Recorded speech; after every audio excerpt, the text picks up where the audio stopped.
les prophètes Shammah.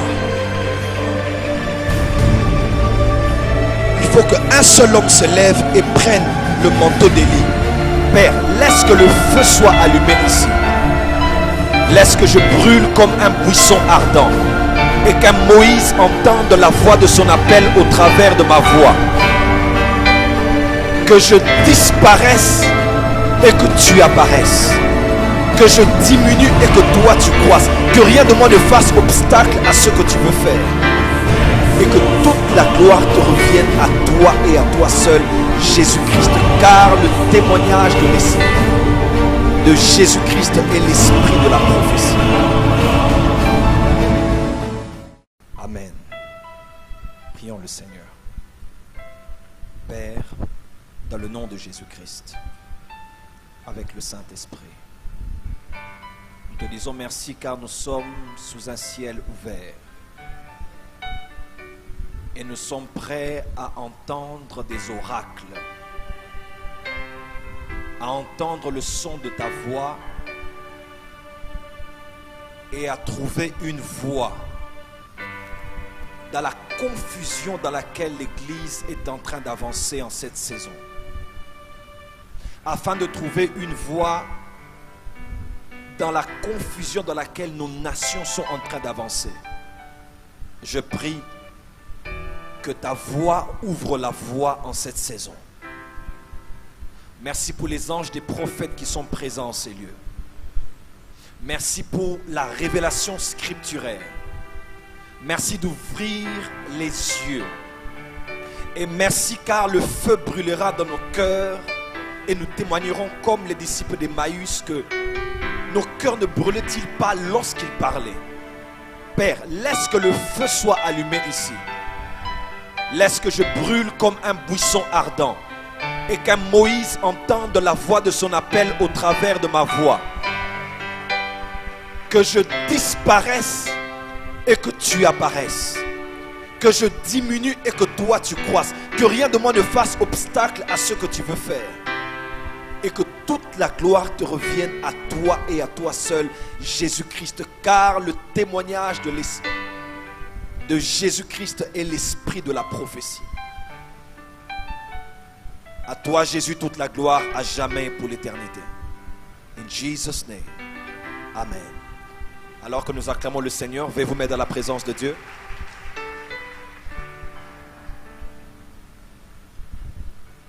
Soyez les bienvenus à la première, disons, à la troisième école des prophètes qu'organise la mission apostolique et prophétique pour le réveil. Et dans ce cadre un peu plus structuré, orienté vers le prophétique, qui n'est pas uniquement une activité que l'on appelle école des prophètes comme ce que nous avons tenu en 2011 et 2012, mais une structure que Dieu nous a permis de commencer qui se nomme International School of Prophets. Alors soyez les bienvenus, excusez-nous pour le retard avec lequel nous commençons et nous croyons que Dieu nous fera grâce. Est-ce que vous êtes présents en ces lieux? Est-ce qu'on peut entendre un amen mieux que ça?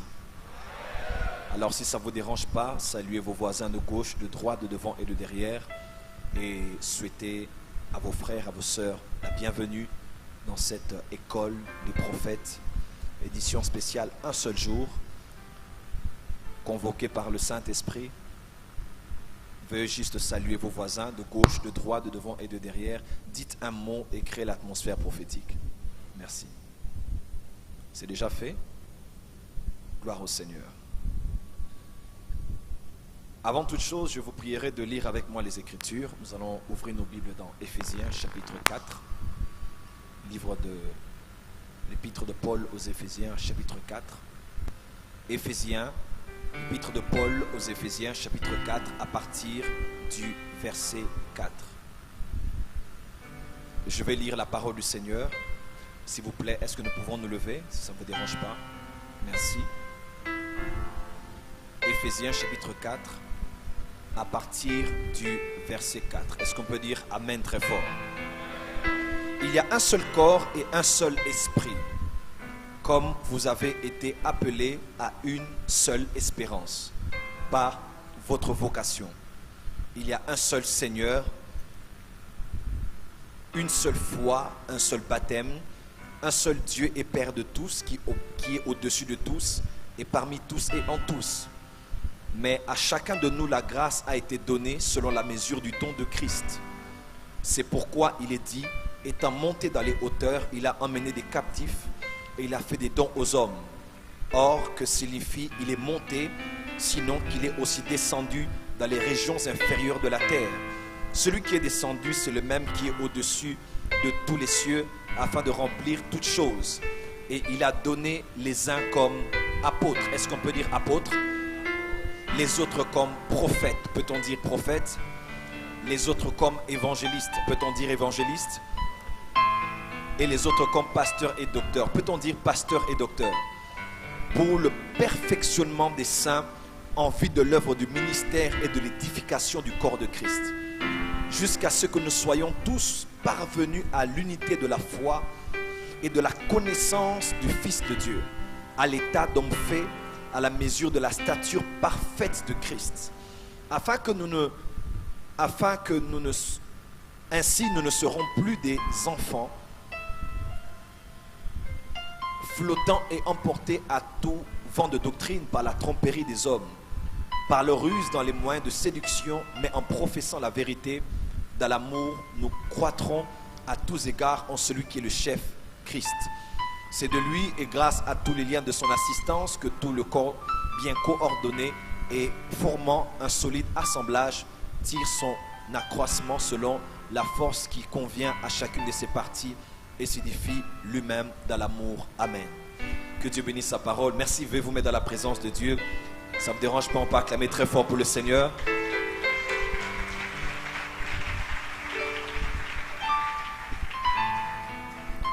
Bonjour une fois de plus. Grande est ma joie de revenir à Kinshasa. Et cette fois-ci, je ne suis pas revenu pour repartir. Par la grâce de Dieu, je reviens m'installer à Kinshasa.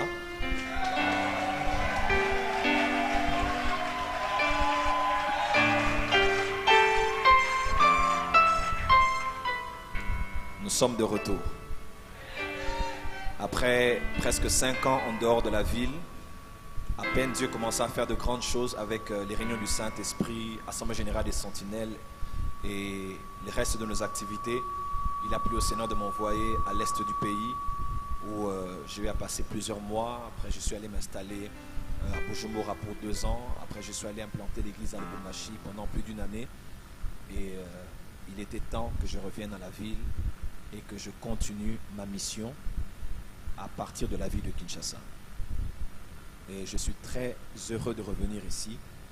Et je sais que je vais jouer le rôle que Dieu m'a donné au milieu de tous ceux qui font déjà un grand travail dans la ville. Amen. Alors, vous êtes les bienvenus à cette session unique. Je suis en train de saluer aussi tous ceux qui nous suivent en direct sur Internet, dans les réseaux sociaux. Notre application Prophète Joël Francis Tattoo sur Apple Store, Google Play Store. Je salue en même temps aussi ceux qui nous suivent sur Facebook, Twitter et Instagram. Merci à vous tous d'être connectés. Nous aurons la première et la seconde qui va suivre. Amen. Et je crois que nous allons passer des temps formidables autour des Écritures. Y a-t-il des hommes et des femmes qui aiment les Écritures ici? J'aimerais vous voir en train de balancer les mains dans la présence de Dieu. Y a-t-il des hommes et des femmes qui aiment les Écritures? Gloire à Dieu, on n'a pas fait de spot à la télévision. Le tract, je pense, et les réseaux sociaux. On a voulu que cette session ne soit pas soit l'école. Voilà, ce n'est pas une réunion publique, c'est une école. Et je crois que Dieu nous a envoyé la qualité des hommes et des femmes qui ont soif d'écouter les arrivages. Est-ce que vous êtes prêts pour ça? Est-ce que vous êtes prêts pour ça?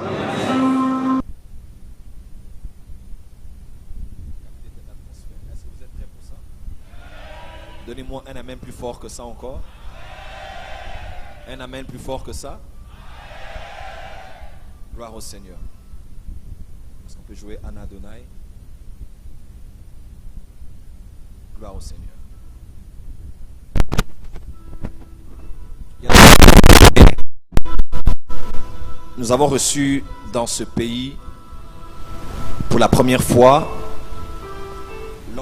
On appelle David Oyedepo. C'est l'un des pères dans notre génération, dans le mouvement de la foi. Et il est encore un docteur et un prophète hors norme, comme jamais on a. Cet homme est basé au Nigeria, c'est l'homme de Dieu le plus riche du monde. Un homme de Dieu, quand vous l'entendez,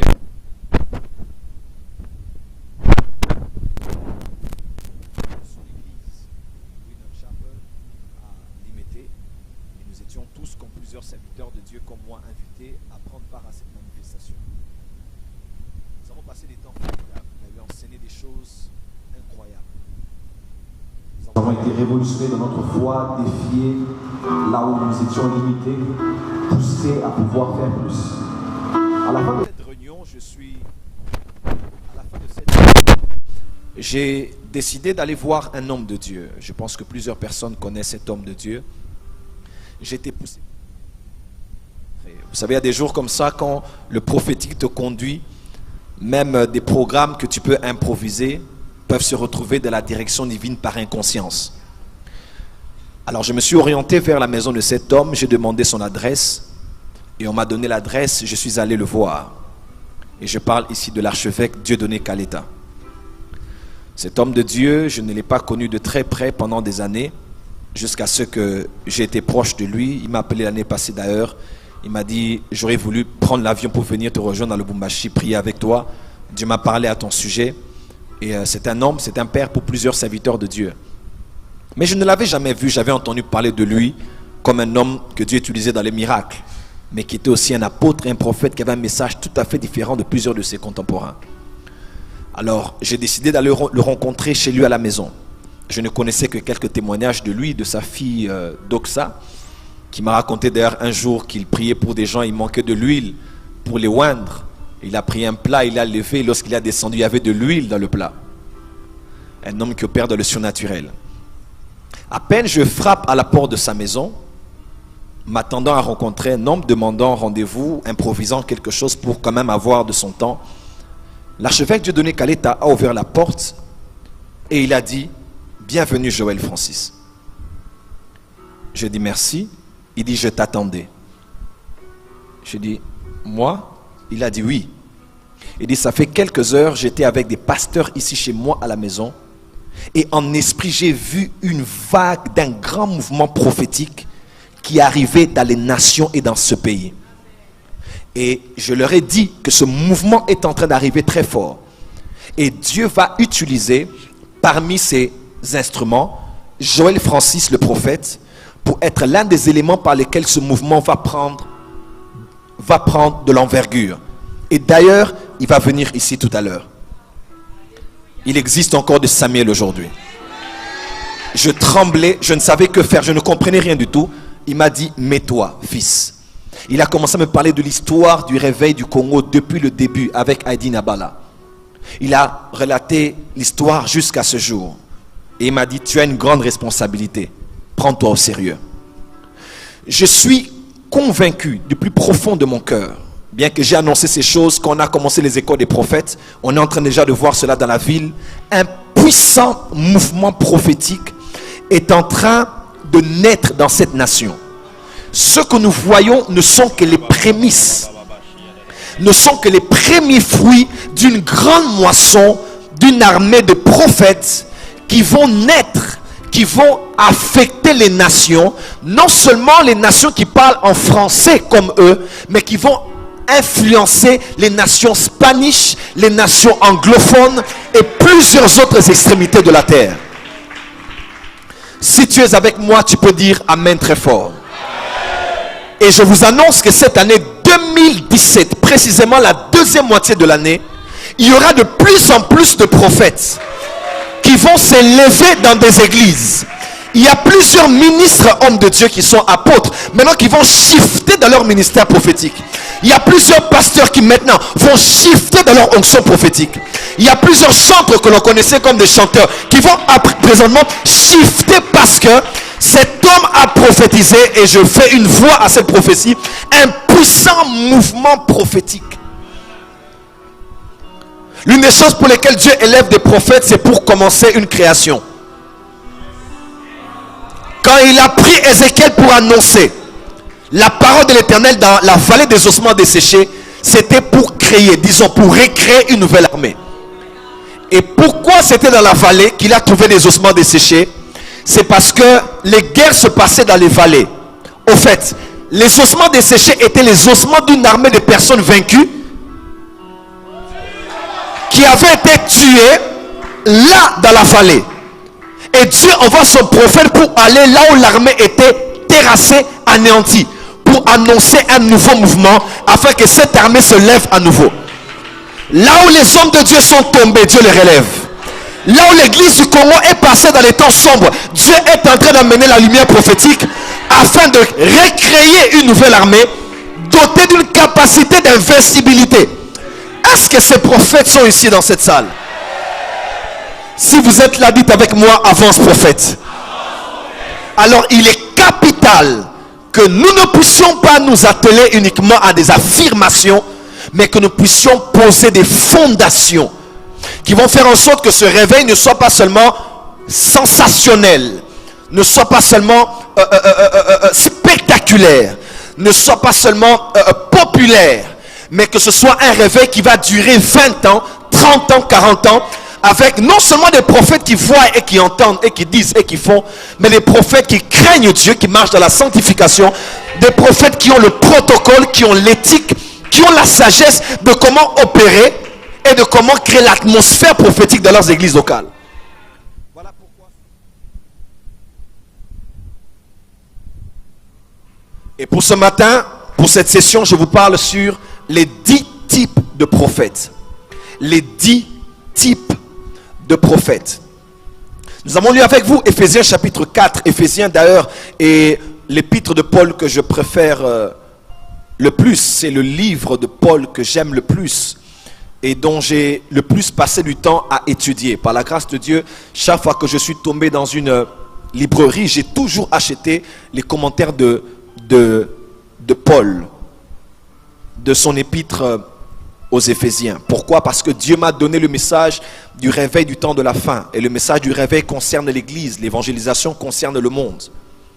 Et puisqu'on parle de l'église, il faut connaître l'église. Et Éphésiens parle du corps du Christ, de l'église. Colossiens parle de la tête de Christ. Donc pour comprendre Christ, il faut mélanger la tête dans Colossiens et le corps dans Éphésiens pour avoir Christ en entier. Et lorsque vous lisez Éphésiens, vous comprenez l'église, sa position spirituelle. En lui, plus de 10 fois, il répète dans Éphésiens 1, Éphésiens 2, en lui nous sommes. Nous avons été bénis de toutes sortes de bénédictions spirituelles dans les lieux célestes en Christ, en lui.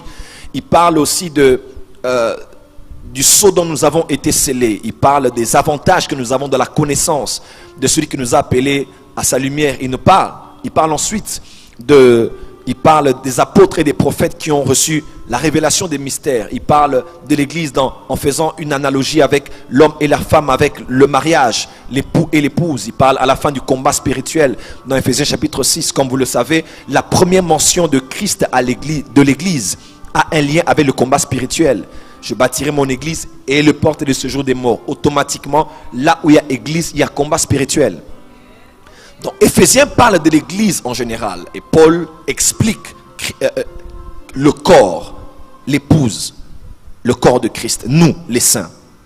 Et dans Éphésiens chapitre 4, comme nous avons lu, il parle ici des dons de Christ. Comme vous le savez, 1 Corinthiens chapitre 12, à partir du verset 7, l'apôtre Paul dit, il y a diversité de dons, mais le même Seigneur. Il parle de Jésus, diversité de dons, mais le même esprit. Il parle du Saint-Esprit. Il parle de diversité de ministères, mais le même Seigneur. Diversité d'opérations, mais le même Dieu qui opère tout en tous. Il parle de la Trinité, des prérogatives de chaque personne de la Trinité. Le Père établit les opérations ou les dispensations. Il y en a 7 comme ça dans les Écritures. Christ donne des ministères et le Saint-Esprit donne les dons. C'est même là que l'on voit la différence entre les dons spirituels et les ministères. les dons spirituels et les ministères. Et j'aurais en parlé à la deuxième session, les dons spirituels et les ministères. Il y a une nette différence. Voilà pourquoi le don de prophétie est un don du Saint-Esprit, mais le ministère prophétique est un don de Christ. Dans Acte 21, on dit clairement que dans la maison de Philippe, à Césarée, dans la maison de Philippe, il y avait 4 filles qui prophétisaient. Et le verset qui suit, on dit que mais Agabus, un prophète, vint. Il y a une différence parce que les filles avaient les dons de prophétie. Elles n'étaient pas prophétesses, elles n'avaient que des dons. Mais lorsqu'on a parlé du prophète, on a signifié qu'il était prophète. En amont, déjà, on parle de lui dans Actes chapitre 11. On dit Agabus qui était prophète. Tout celui qui prophétise n'est donc pas ministère, n'a donc pas d'office de prophète. Et je crois quand même que dans ce réveil, autant que beaucoup de gens opèrent dans le prophétique, nous devons éviter les abus de nous faire appeler gratuitement prophète. Parce que fais attention, quand tu rugis comme un lion, sois sûr que quand les lions viendront, espérons qu'ils verront un lion en face d'eux. Et qu'ils ne verront pas un chat qui avait un micro amplifié avec des baffles. Parce que quand tu prétends être prophète, tu auras Jézabel derrière toi. Tu auras l'esprit de Balaam, tu auras des combats de principauté. Alors, quand tu rugis, sois sûr que tu es prophète. Parce que quand les lions viendront, espérons qu'ils vont voir aussi des prophètes. Alors si tu n'es pas prophète, assieds-toi et écoute les prophètes parler.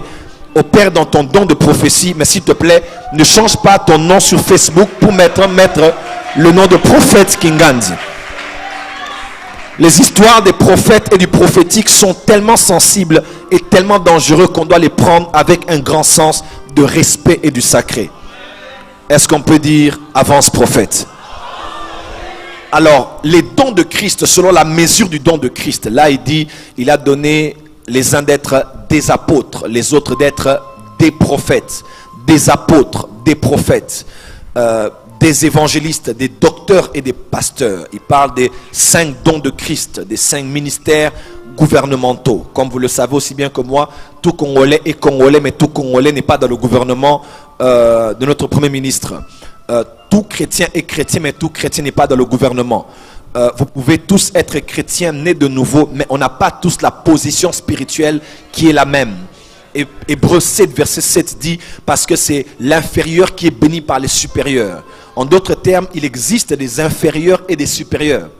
Tout le monde n'est pas au même niveau, n'a pas le même rang, n'a pas la même dimension dans le monde de l'esprit. Nous sommes tous saints, lavés par le sang de Jésus, mais il y en a quelques-uns que Dieu a pris comme des captifs. Comment? Il les a emmenés dans les hauteurs, il les a relâchés sur la terre et il les a donnés comme des dons. Les uns comme apôtres, prophètes, pasteurs, docteurs, évangélistes. Tous travaillent pour le perfectionnement des saints en vue de l'œuvre du ministère et de l'édification du corps de Christ. Alors, lorsque Paul dit qu'il a donné des prophètes, il ne parle pas d'un prophète, mais il parle des prophètes. Est-ce qu'on peut dire des prophètes? On peut encore dire des prophètes. Plus fort que ça, des prophètes. Des prophètes. Quand il parle des prophètes, il ne parle pas d'un seul prophète. Voilà pourquoi nous ne croyons pas qu'il y a un seul prophète en cette génération. C'est là où je suis contre les branhamistes. Vous ne pouvez pas mettre le prophète Branham, parce que le problème n'est pas les hommes que Dieu utilise, ce sont les ismes qui viennent après cela. Ce n'est pas Kimbangu, mais c'est l'isme qui est venu après. Lui, c'était un vrai prophète de Dieu. Ce n'est pas Branham, c'était un vrai prophète de Dieu. Ce sont les ismes. Et ce ne sera ni Joël Francis, ni les autres, mais ce seront les ismes. Quand les ismes viennent, on crée beaucoup de légendes autour des serviteurs de Dieu. Des miracles qu'ils n'ont jamais fait, mais on crée comme des histoires légendaires pour amplifier un peu ce qu'ils avaient eu à faire. Ils n'étaient que des hommes faits de chair et de sang qui avaient trouvé grâce aux yeux de Dieu. Vous qui croyez en Branham, croyez qu'il était un prophète de Dieu sans plus. Il n'est pas le seul prophète de l'âge, mais il y a plusieurs prophètes dans cet âge. Il y a plusieurs prophètes dans cet âge. Le problème, au fait, c'est quand Dieu vous appelle, au fait, Dieu vous parle toujours comme parlant à un fils unique. C'est là où les gens ne comprennent pas Dieu. Quand Dieu te parle, il te dira, voici celui-ci, mon fils bien-aimé, en qui j'ai mis toute mon affection, écoutez-le. C'est toujours comme ça. Lorsque Dieu t'est apparu dans ta chambre pour te dire, mon fils, c'est toi qui amèneras le réveil au Congo, ton problème, c'est que tu penses que Dieu n'a parlé qu'à toi. Il a parlé comme ça, comme à un fils unique. Ça veut dire, il te parle comme à quelqu'un qui doit prendre la conscience que ce qu'il fera, personne d'autre ne peut le faire, alors il doit le faire sérieusement. Mais ne pense pas qu'il ne te l'a dit qu'à toi. Il y a un ange qui est apparu à quelqu'un à Kasumbalesa, il y a un autre ange qui est apparu à quelqu'un à Bukavu, qui a dit les mêmes choses. Quand tu comprends ça, tu es humble parce que Dieu n'a pas parlé qu'à toi. Je ne suis pas le seul prophète du temps. Non, je ne suis pas le seul prophète à Kinshasa. Il y a plusieurs prophètes, mais personne ne fera ce que je dois faire parce que je suis fils unique. Dis à ton voisin, tu n'es pas le seul. Voilà pourquoi, avec les études que je fais comme historien sur le réveil dans le monde, aujourd'hui Dieu nous a rendus humbles. Dieu nous a rendus humbles.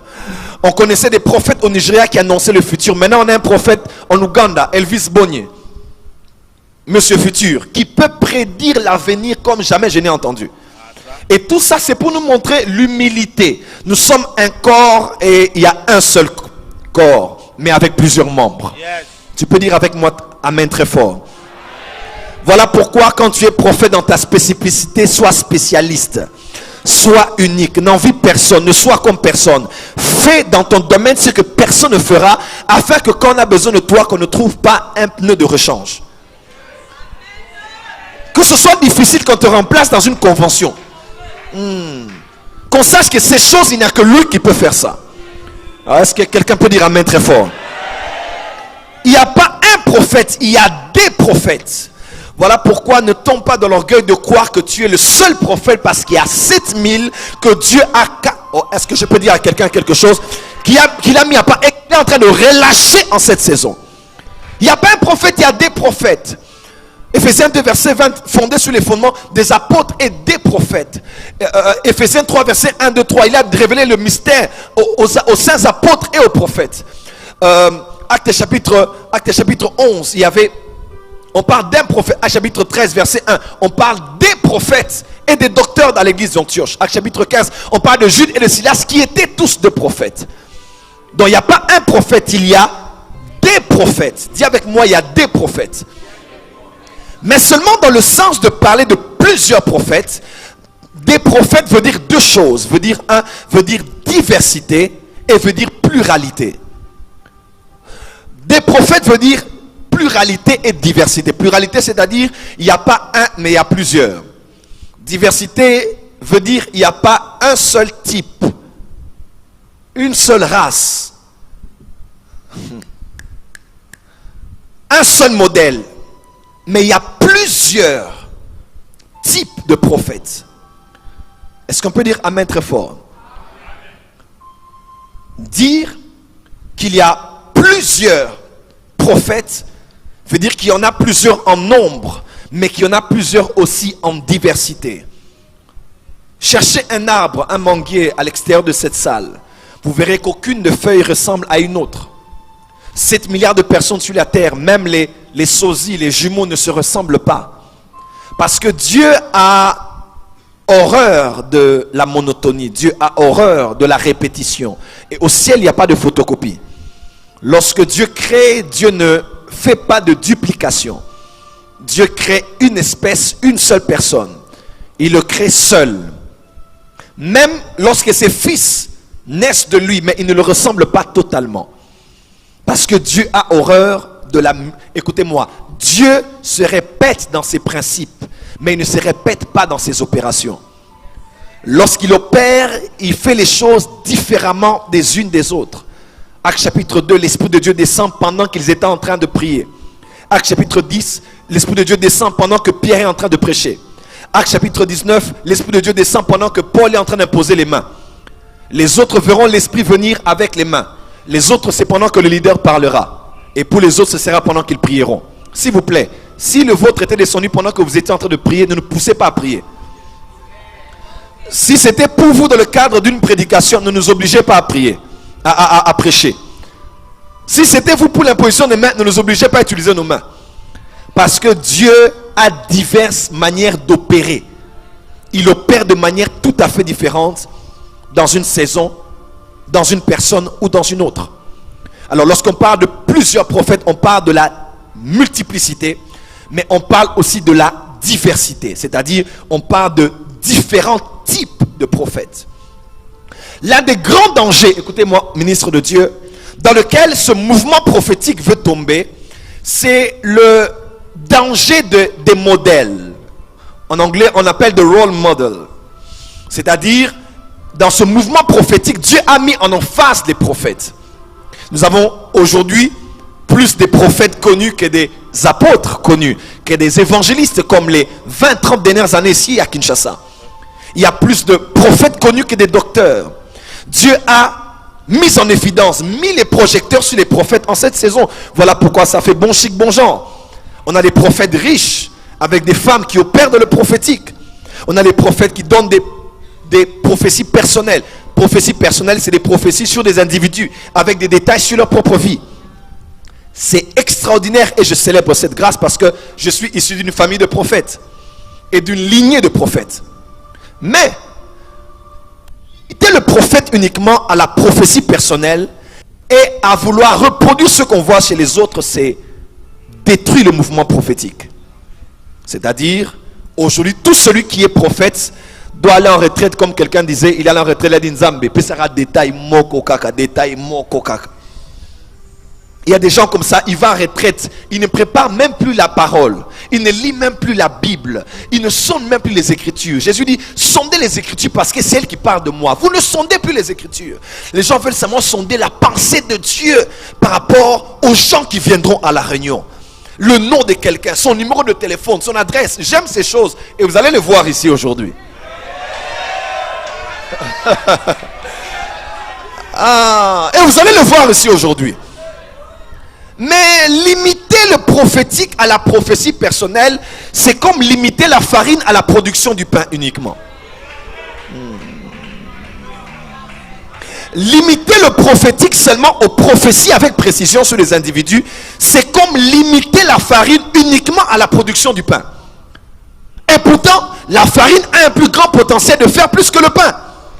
La farine peut faire les beignets, des gaufres, des gâteaux, des galettes, des cakes, des croissants et beaucoup d'autres choses. Le prophétique ne donne pas que les prophéties personnelles. Parce qu'un évangéliste peut opérer dans les prophéties personnelles, mais n'est pas prophète. Un apôtre comme Johnson Suleiman peut opérer dans les prophéties personnelles, mais sans être prophète.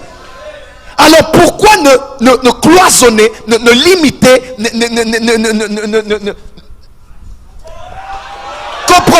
il n'y a pas que les prophéties personnelles. Le ministère prophétique est beaucoup plus large que ça. Je vous encourage à aspirer aux prophéties personnelles parce que au début de mon ministère aussi j'avais négligé cela. Mais après quand j'ai goûté à ça, can I prophesy? Mais s'il n'y a que ça, il n'y a pas le prophétique.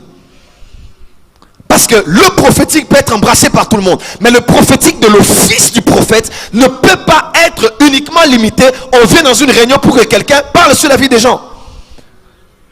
Ou on ne veut être prophète que parce qu'on veut entendre des choses précises sur la vie des gens. Je célèbre ça. Ne m'interprétez pas mal. Mais je vous amène à une vue beaucoup plus globale du prophétique. Limiter le prophétique aux précisions personnelles, c'est comme limiter le pétrole uniquement à la production de l'essence. Et pourtant, le pétrole, vous pouvez avoir avec le pétrole les appareils photo, les aspirines, les bacs à glaçons, les bagages, les CD, les balles de golf, les balles de ping-pong, les balles de tennis, les ballons de basket, les ballons effilés de volley, les bandages, les batteries de voiture, les biberons, les boîtes à l'heure, les boîtes à œufs, les boîtes à repas, les bougies, les bouteilles de shampoing, les boutons, les collants, les colliers insecticides, les combinaisons de plongée, les conduites d'eau, les conservateurs alimentaires, les conteneurs, les corbeilles, les cordes de guitare, les jouets, les encres, les parfums, les parapluies, les ordinateurs, les rubans isolants, les rouges à lèvres, les toitures, les trousses. Dites avance prophète. Les cartes de crédit, les cartes à jouer, les CD, DVD, chaises de jardin, chewing-gum.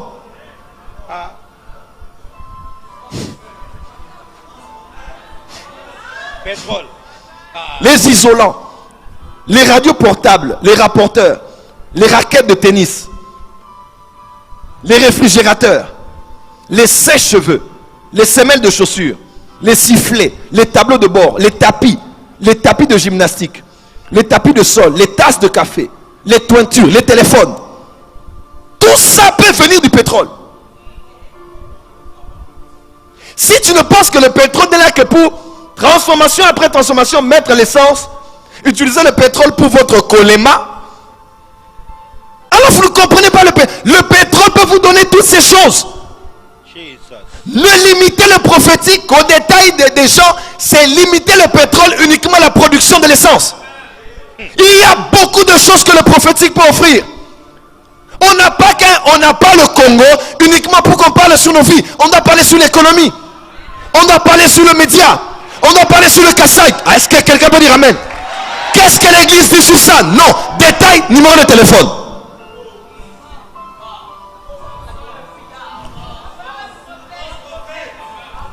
Il y a des choses compliquées en Afrique. Des enjeux beaucoup plus élevés. L'élection de Macron vous dit quoi? Non, c'est Macron. Et on s'en fait appeler, mais c'est Macron. L'élection de Trump nous dit quoi? Rien du tout. Une ville de Kinshasa contrôlée par les Indiens, les Pakistanais et les Libanais. Ça vous dit quoi, église? Non. Seigneur, un seul détail.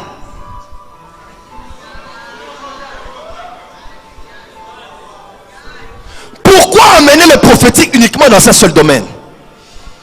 Voilà pourquoi je vous enseigne aujourd'hui sur les 10 types de prophètes.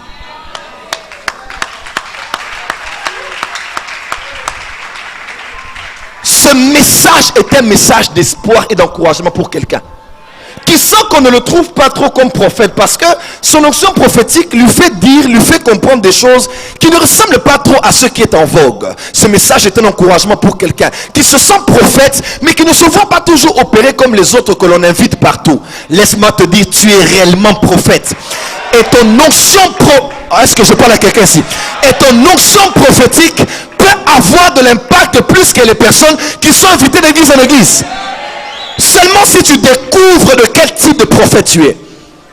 Seulement si tu comprends dans quelle onction prophétique Dieu veut que tu coules le plus. Ce message est un message d'espoir pour quelqu'un qui a des visions. Il se voit opérer dans un domaine quelque part, mais il ne comprend pas. Parce que ce n'est pas ce qu'on appelle prophète aujourd'hui. Il y a de l'espoir pour toi. Aujourd'hui, tu verras dans quelle classe tu es, dans quel type tu es, dans quel secteur tu es. Tu seras fier de l'onction qui est sur toi, sans pour autant envier l'autre. Et en appréciant l'autre, un peu de ce qu'il y a sur lui déteindra aussi sur toi. Est-ce que tu peux dire amen très fort? Dis avec moi les 10 types de prophètes.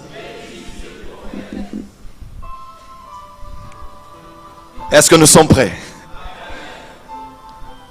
Est-ce que nous sommes prêts? Dis avec moi les 10 types de prophètes. Dis à ton voisin, de quel type es-tu? Ah là là là là. Je sens l'onction prophétique. Oh mon Dieu, je sens l'onction prophétique. Aïe aïe aïe. Ouh. Je sens l'onction prophétique. Est-ce que tu peux lever les mains? Juste une minute, prie en esprit. Juste une minute. Rakato brogodo braivra dagana barada bahadadisa ragadosh karana manana mahadriana rabababababashie rama mama mama shatarana manana manana mahadriana dabakaso rababa kamtrozoboro diana mahazia de rebeshia. Ah, c'est lieu. Oh. L'onction prophétique en ces lieux. Oh, Jesus. Oh, Jesus. L'onction prophétique en ces lieux. In Jesus' name. Amen. Acclamons très fort pour le Dieu des esprits des prophètes. Alors on se poserait la question prophète. N'y a-t-il que 10 types de prophètes? Pourquoi pas 5? Pourquoi pas 6? Pourquoi pas 7? Pourquoi pas 12? Pourquoi pas 20? Il peut en avoir plus, je le crois. Mais lorsque Dieu a commencé à me révéler des choses sur les types de prophètes, il m'a donné 10 types de prophètes. Et en tant que non seulement prophète, mais aussi docteur, il est de notre responsabilité que nous puissions être aussi scripturaires. Dans 2 Pierre chapitre 3, verset 2, verset 1, on dit autant qu'il y a eu beaucoup de faux prophètes, on entendra qu'il y aura aussi des faux docteurs. Là où le faux doctorat opère, le faux prophétique opère aussi. Que Satan ne crée rien, mais Satan est un contrefacteur. Lisez bien, vous allez voir, par exemple, lorsqu'on dit il établit des apôtres, des prophètes. 1 Corinthiens chapitre 12, verset 28. Après prophète, on met docteur, parce qu'il y a un lien entre le prophétique et le doctorat. Et même quand vous voyez dans l'église d'Antioche, l'église missionnaire de ce temps-là, la première église païenne chez les nations, il y avait des docteurs et des prophètes. Il y a un lien entre le doctorat et le prophétique. Et si tu veux être un prophète équilibré, aime les docteurs. J'apprécie beaucoup la compagnie des docteurs. Parce que tu sens que ce que tu as reçu de manière évasive, ce que tu as reçu de manière comme un liquide qui coule, quand un docteur prend la matière que tu as, il la coule dans les Écritures. Tu vois ce que Dieu t'a dit dans Michée, tu vois ce que Dieu t'a dit dans Amos, tu vois ce que Dieu t'a dit dans Jude, tu vois ce que Dieu t'a dit. Parce que l'onction de doctorat permet de pouvoir orienter le prophétique. Voilà pourquoi les écoles des prophètes, nous ne voulons pas uniquement des démonstrations, mais nous voulons aussi des révélations et des enseignements pour que là où l'esprit et la parole s'accordent, Jésus-Christ soit réellement Seigneur. Alors dans le cadre des enseignements, quand nous devons être scripturaires, nous devons veiller sur ce que les Écritures disent. Et dans les Écritures, vous allez voir que Dieu parle parce que Dieu est la parole. Mais Dieu parle de plusieurs manières. Il parle par des couleurs. Il parle par des lettres. En hébreu, par exemple, pour ceux qui étudient l'hébreu, vous ne pouvez pas totalement connaître Dieu sans connaître l'hébreu. C'est vrai, nous connaissons Christ par révélation. Mais il y a des choses, quand tu as l'opportunité d'apprendre l'hébreu, tu verras que les Écritures que tu lis, tu ne comprends qu'à moitié. J'étais avec le prophète Jogra, ça fait quelques années, quand il est allé la première fois en Israël, il m'a dit, mais Joël, il y a des choses qu'on est en train de mentir à l'église. C'est pas totalement ça. Tu as dit, non, mes frères et sœurs, la Bible déclare, Jean mangeait des sauterelles. En fait, sauterelles là, c'était pas les mabanki. Ouais, c'était pas les mabanki. Ouais, un peu. Donc il y a des choses comme ça, on a pris ça comme révélation. Non, voilà pourquoi quand tu manges, quand tu es prophète, tu manges des sauterelles, on ne pourra pas t'arrêter parce que quand tu es ici, tu vas sauter. Voilà pourquoi Élie aussi, l'Esprit de Dieu le prenait et l'enlevait ici comme une sauterelle, il est jeté là-bas. Oh, si tu es prophète, dis Amen. Si on t'attaque, l'Esprit de Dieu te prendra comme une sauterelle, t'emmènera là-bas. Les gens m'ont dit, c'était fort, quelle révélation. Et quand un rabbin t'écoute, il dit, oh, quel ignorant. Et quand vous étudiez l'hébreu, par exemple, vous allez voir que chaque lettre de l'alphabet hébraïque n'a pas seulement une image, mais a aussi une valeur numérique. Parce que Dieu est aussi dans les nombres. Lisez Apocalypse, vous allez voir, on précise 4 êtres vivants, 24 vieillards. Est-ce que quelqu'un est avec moi? 7 trompettes, 7 sceaux, 7 fléaux. On parle des chiffres. Apocalypse nous permet d'avoir une lecture de ce qui se passe au ciel. Au ciel, il y a des chiffres. On souligne qu'il n'y avait pas 2 êtres, il y avait 4 êtres. Ils étaient à 4. On les appelle les zoaks, c'est-à-dire les êtres, les vivants. Être, on a rajouté cela en grec pour essayer de comprendre, mais c'est normalement les vivants. Ce ne sont pas les êtres vivants, ce sont des vivants. Ce sont des vivants. Et au ciel, on précise les nombres. Et Dieu est un Dieu numérique. La Bible est un livre de numérologie. Même quand vous lisez Actes des Apôtres nous prouve à suffisance que les nombres étaient importants lors des statistiques de la croissance de l'Église et de l'évangélisation. On parle clairement qu'ils étaient à 120 dans la chambre haute. Dans Acte 1, Acte 2, vous allez voir, on dit après, dans Acte 2, on dit que 3000 s'étaient rajoutés à eux. Il y avait, après, il y avait 5000 et après un beaucoup plus grand nombre de gens. C'est quelqu'un avec moi? On précise les nombres parce que Dieu aime les nombres. Dieu est numérique. Est-ce qu'on peut dire Amen? Et cela, c'est dans un cours qu'on a dans International School of Prophets, quand on parle des nombres. Est-ce qu'on peut dire Amen? Mais en parlant de ça, prophète Jimmy, coule un peu s'il te plaît. Et en parlant des nombres, lorsqu'on parle du nombre 10, c'est de manière intentionnelle. Nous ne parlons pas de 10 parce qu'il n'y en a que 10, nous parlons de 10 parce que c'est intentionnel dans les Écritures. Lorsqu'on parle du chiffre 10 dans la Bible, on parle d'un chiffre précis. Vous allez par exemple voir, vous le savez aussi bien que moi, dans Apocalypse 13, verset 18, quand on dit « Celui qui a de l'intelligence calcule le nombre de la bête, car son nombre est un chiffre d'homme, et c'est 666. » Donc on lit même un homme, un chiffre qu'il identifie, 666, qu'il calcule. C'est-à-dire que quand on est un peuple prophétique, on doit aussi faire des calculs. Il y a des fois, Dieu te donnera de mélanger des choses. Certains rabbins juifs, quand ils font des calculs, ce n'est pas toujours l'exagération, ce n'est pas toujours la kabbale comme vous le pensez. Dieu est dans les chiffres et dans les calculs des chiffres. Est-ce qu'on peut dire amen? Et il dit que ce chiffre représente un nombre, parce que les chiffres peuvent représenter des hommes, peuvent représenter des institutions, peuvent représenter beaucoup de choses. Vous le savez comment le chiffre 1, c'est le chiffre de l'unité, le chiffre du commencement. C'est le chiffre du début, au commencement Dieu, le premier jour, ce que Dieu a fait. Le chiffre 2, c'est le chiffre de la différence. C'est le chiffre de celui qui vient après, de l'autre. C'est aussi le chiffre de l'opposition. C'est le chiffre du second, c'est le chiffre de la division et même de l'alliance. Vous allez voir Dieu appeler ses serviteurs 2 fois. Moïse, Moïse, Abraham, Abraham, Paul, Paul, Pierre, Pierre. Lorsque Dieu appelle une deuxième fois, il rajoute à l'appel qu'on l'entend déjà dit le matin. Le matin, ta mère t'a appelé Pierre. Maintenant, Dieu te dit Pierre, Pierre. Parce que là, il met le sceau à la perfection. Joseph a dit, puisque ce songe est revenu une deuxième fois, ça veut dire que cette chose est déjà scellée. Ton père t'a appelé, mais Dieu a rajouté le chiffre 2, parce que c'est le chiffre de l'alliance. Là où 2 ou 3, on va croire en la véracité d'une chose sur la déposition de 2 ou de 3 témoins. Parce que c'est aussi le chiffre de l'alliance. Le chiffre 3, c'est le chiffre de la Trinité. C'est le chiffre des attributs de Dieu.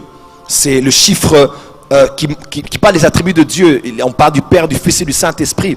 On a le Dieu omnipotent, omniscient, omniprésent. On a le passé, le présent et le futur. Le chiffre 3 nous parle... c'est un chiffre divin, comme vous le savez aussi bien que moi. Dans le tabernacle, il y avait 3 lumières. Il y avait la lumière du parvis, il y avait la lumière du chandelier dans le lieu saint, et il y avait la lumière de la Shekinah dans le lieu très saint. Dans le tabernacle, il y avait 3 métaux. Il y avait les reins, il y avait l'or, il y avait l'argent. Dans le tabernacle, il y avait 3 liquides. Il y avait le sang, il y avait l'huile, il y avait l'eau. Dans le tabernacle, il y avait 3 parties, le lieu saint, le lieu très saint et le parvis. En Dieu, nous avons la vie, l'être, le mouvement. Jésus-Christ est le même hier, aujourd'hui, éternellement. Édifiez-vous par des psaumes, des cantiques spirituels et des hymnes. Que ces 3 choses demeurent, l'espérance, l'amour et la foi. Est-ce qu'on peut dire amen? Parce que le chiffre 3, c'est un chiffre de Dieu. Le chiffre 4 est le chiffre de l'équilibre de la création. C'est le chiffre de l'univers. Nous avons les 4 éléments, l'eau, l'air, le feu et la terre. Nous avons les 4 directions de la terre. Nous avons le nord, le sud, l'est et l'ouest. Nous avons 4 saisons générales. L'été, l'hiver, l'automne et le printemps. Nous avons 4 phases lunaires aussi, précisément pour ceux du Moyen-Orient. Parce que les Hébreux, même les Arabes en général, calculent à partir de la lune. On peut dire amen. Et le chiffre 5, c'est le chiffre de la grâce. Pas des 5 ministères, parce que c'est la manifestation de la pleine grâce de Dieu à l'église. On parle des 5 portiques, on parle des 5 doigts de la main. Le chiffre 6, c'est le chiffre de l'homme, 666. Dieu a créé l'homme le 6e jour. En fait, Dieu n'a pas créé l'homme le 6e jour parce qu'il était fatigué, mais parce qu'il avait créé un nouveau créateur. Ah, tu as raté quelque chose. Dieu n'a pas créé l'homme le 6e jour parce qu'il était épuisé. Dieu a créé l'homme le 6e jour parce qu'il avait créé un nouveau créateur. Et l'homme ne crée pas comme Dieu. Bara, non. Dieu n'a pas créé comme Dieu. D'amener à partir de nulle part.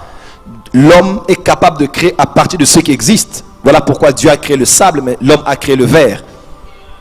Dieu a créé le tronc, l'arbre, mais l'homme a créé la table sur laquelle je suis en train de prêcher. Dieu a créé le fruit, mais l'homme a créé le jus de fruits. Parce que la capacité de création de l'homme, c'est à partir de ce que Dieu a créé.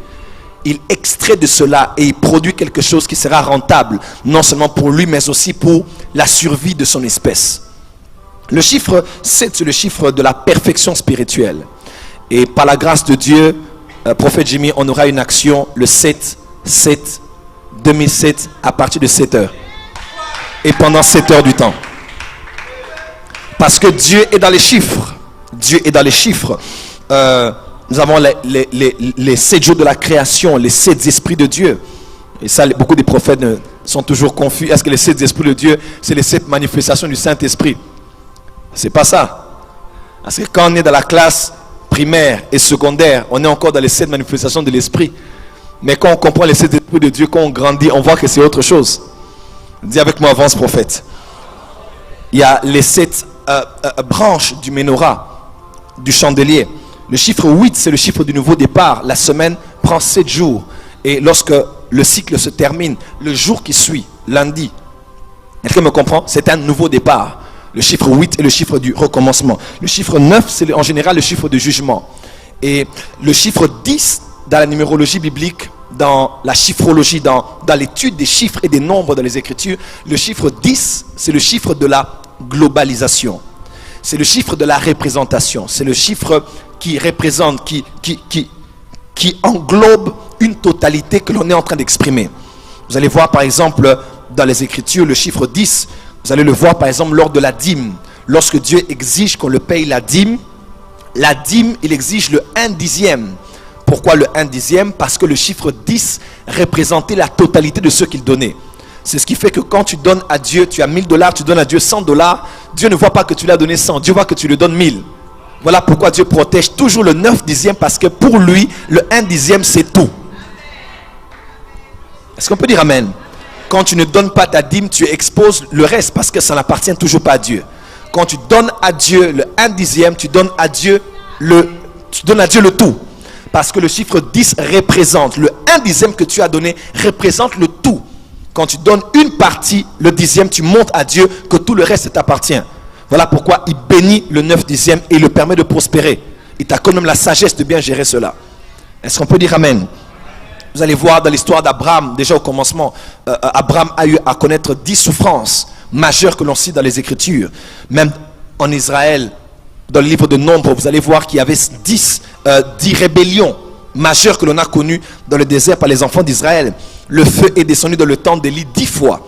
10 fois, le feu est descendu dans le temps d'Élie.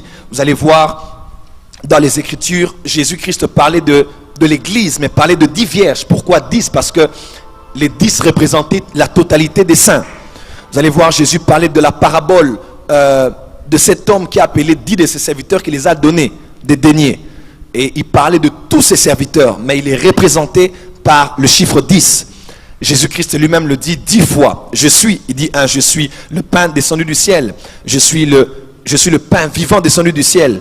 Il dit, je suis le pain vivant. Jésus dit encore, je suis la lumière du monde. Il dit, je suis celui qui ne rend pas témoignage de moi-même. Il dit, je suis la porte des brebis, je suis le bon berger, je suis la résurrection et la vie. Je suis le chemin, la vie, la vérité. Je suis la vraie vigne. 10 fois. Parce que les 10 fois représentent tout ce qu'il est, dans la totalité. Vous allez voir même encore David en amont dans le psaume 119, lorsqu'il parle il célèbre les Écritures, il parle du chiffre 10. Vous allez voir, il parle de la parole comme étant de la parole des voix, du témoignage, des ordonnances, des préceptes, des commandements, de la loi, des promesses, du jugement et des statuts. 10. Juste pour représenter totalement ce que la parole représentait pour lui. Le chiffre 10 est donc le chiffre de l'inclusion, de la totalité. Lorsqu'on parle du chiffre 10, on globalise la totalité. Alors quand nous parlons des 10 types de prophètes, nous ne disons pas qu'il y a uniquement 10 types, parce que nous n'avons pas la prétention d'avoir le monopole de la connaissance. Mais quand on parle de 10 types, de tous les autres types de prophètes que vous pourrez retrouver après, elles tireront toujours leur source des 10 principaux que je vous présente aujourd'hui. Et pour cette session, avant qu'on aille à la pause, à cause du temps, je parlerai de 2. Est-ce que vous êtes prêts pour cela? Est-ce que vous êtes prêts pour cela? Si vous êtes prêts pour cela, dites avec moi, avance prophète. Encore plus fort, avance prophète. Est-ce qu'on peut lire les Écritures, s'il vous plaît? Nous allons lire dans Matthieu 23, verset 34. S'il vous plaît, Matthieu 23, à partir du verset 34.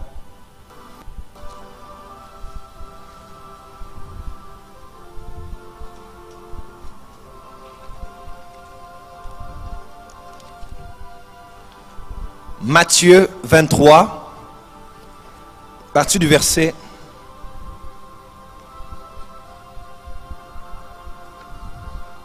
34. Est-ce que vous y êtes? La Bible déclare, c'est pourquoi voici, je vous envoie des prophètes, des sages et des scribes. Vous tuerez les uns et vous crucifierez, vous tuerez et vous crucifierez les uns, vous abattrez de verges les autres dans vos synagogues et vous les persécuterez de ville en ville afin que retombe sur vous tout le sang innocent répandu sur la terre, depuis le sang d'Abel, le juste, jusqu'au sang de Zacharie, fils de Baraki, que vous avez tué entre le temple et l'autel. Je vous le dis en vérité, tout cela retombera sur cette génération. Amen. Est-ce qu'on peut acclamer très fort pour la parole de Dieu? Waouh!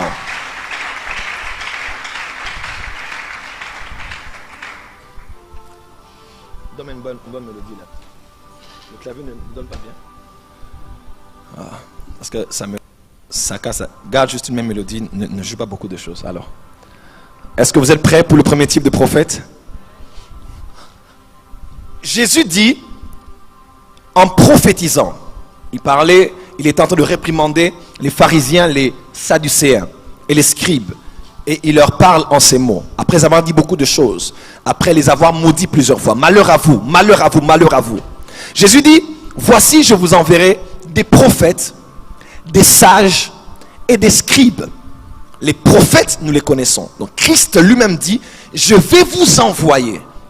Jésus n'a pas seulement dit, je bâtirai mon église, mais il a dit, je vais vous envoyer des prophètes, des sages et des scribes. Les prophètes, nous les connaissons, c'est ce qui fait l'objet de notre journée. 2, les sages. Dans Luc, vous allez voir, à la place de sage, il dit des apôtres. Pourquoi? Parce que le sage représente le ministère apostolique. L'apôtre Paul a dit, j'ai bâti comme un sage architecte.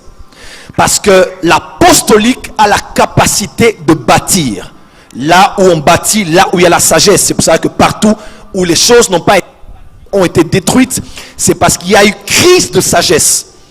La femme sage bâtit sa maison. La sagesse bâtit sa maison. Elle a dressé sa table.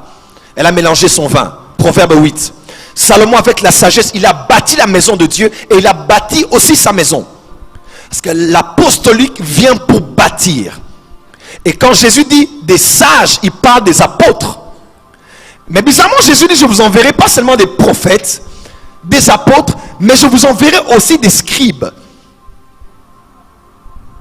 Pourquoi Jésus dit, je vous enverrai des scribes? Parce que Jésus promet, lors de l'émergence des apôtres et des prophètes, un autre travail qui sera fait pendant que les apôtres travailleront, pendant que les prophètes opéreront. Les scribes devront être là. Parce que les scribes représentent les écrivains. Mon premier type de prophète, les prophètes écrivains. Chaque fois qu'il y a un mouvement de réveil dans l'église, Dieu commence toujours par mettre en évidence les apôtres et les prophètes. Pourquoi? Parce que nous avons été fondés sur le fondement des apôtres et des prophètes. Lorsque les fondements sont les trucs que ferait le juste, il ne fera rien. Il faut alors que les apôtres et les prophètes qui ont posé les fondements viennent rétablir les fondements. Donc quand les apôtres viennent et les prophètes viennent, ils établissent les fondements et ils rétablissent là où les fondements ont été détruits. Mais quand ce mouvement de réveil vient, Dieu élève de nouveaux apôtres, Dieu expose de nouveaux prophètes. Il y a un autre office que Dieu élève en même temps. Ce sont les scribes. Chaque réveil a connu un livre. Chaque réveil a été connu d'une génération à une autre aussi par un livre. Pourquoi? Parce que des scribes ont eu à écrire. Est-ce qu'on peut dire avance prophète? Déjà au début, vous connaissez le livre que vous tenez ici. Ce que vous avez en main est votre Bible, Biblia ou Biblos, livre, parchemin. Le livre que vous connaissez. Cette Bible que vous avez est une collection de 66 livres. avec, comme vous le savez, 39 de l'Ancien Testament et 27 du Nouveau Testament. C'est une collection de 66 livres. Ce livre, dans l'Ancien Testament, comme vous le savez, il y a les 5 premiers livres de la Bible que l'on appelle le Pentateuque, les livres de la loi, la Torah, ou bien la Tanakh. C'est comme ça que disent les Hébreux, la Tanakh. Les 5 premiers livres, les livres de Moïse. Vous avez les livres que vous connaissez, vous avez les livres historiques comme les 1 Samuel, les rois et les chroniques. Vous avez les livres prophétiques comme tout ce que vous connaissez avec les grands et les petits prophètes, les livres poétiques comme les proverbes, les ecclésiastes, les cantiques des cantiques. Vous avez aussi le Nouveau Testament que vous connaissez avec les évangiles écrits. Matthieu qui a écrit, qui était disciple de Jésus. Il y a Marc qui a écrit, qui était disciple de Pierre, qui a écrit aux Romains. Et vous avez Luc qui était disciple de Paul. Et vous avez Jean qui était disciple de Jésus-Christ, mais qui était de la lignée des sacrificateurs. Ils ont écrit les 4 évangiles. Vous avez les épîtres pour commencer. Vous avez ce que Paul a écrit en général. Pierre aussi a écrit des épîtres. Jean aussi. Et vous avez Apocalypse. Mais quand vous lisez toute la Bible est un livre à essence prophétique. Les 5 premiers livres, le premier livre déjà de Genèse a été écrit par un prophète. Et le dernier livre a été écrit par un prophète qui était apôtre et prophète, qui s'appelait Jean. Moïse a écrit. Et s'il vous plaît, vous qui êtes théologien, ne pensez pas que c'est une histoire uniquement de tradition orale. Moïse a écrit des visions. Yes. Il ne dit pas différemment de Jean. Puis je vis. Plus de 36 fois comme Jean l'a dit. D'Apocalypse. Lui ne dit pas puis je vis. Il dit au commencement.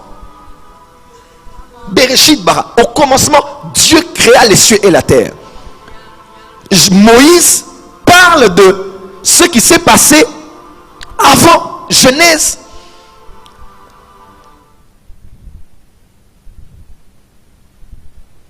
Du monde selon la science. Lui, il a vu comment Dieu a créé les cieux et la terre.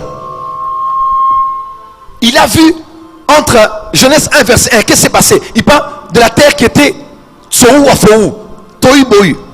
Il parle des eaux. Il parle de ce qui s'est passé le premier, deuxième, troisième, quatrième, cinquième, sixième, septième jour. Il parle d'Adam. Il parle de Seth. Il parle de Noé. Il parle de Nimrod.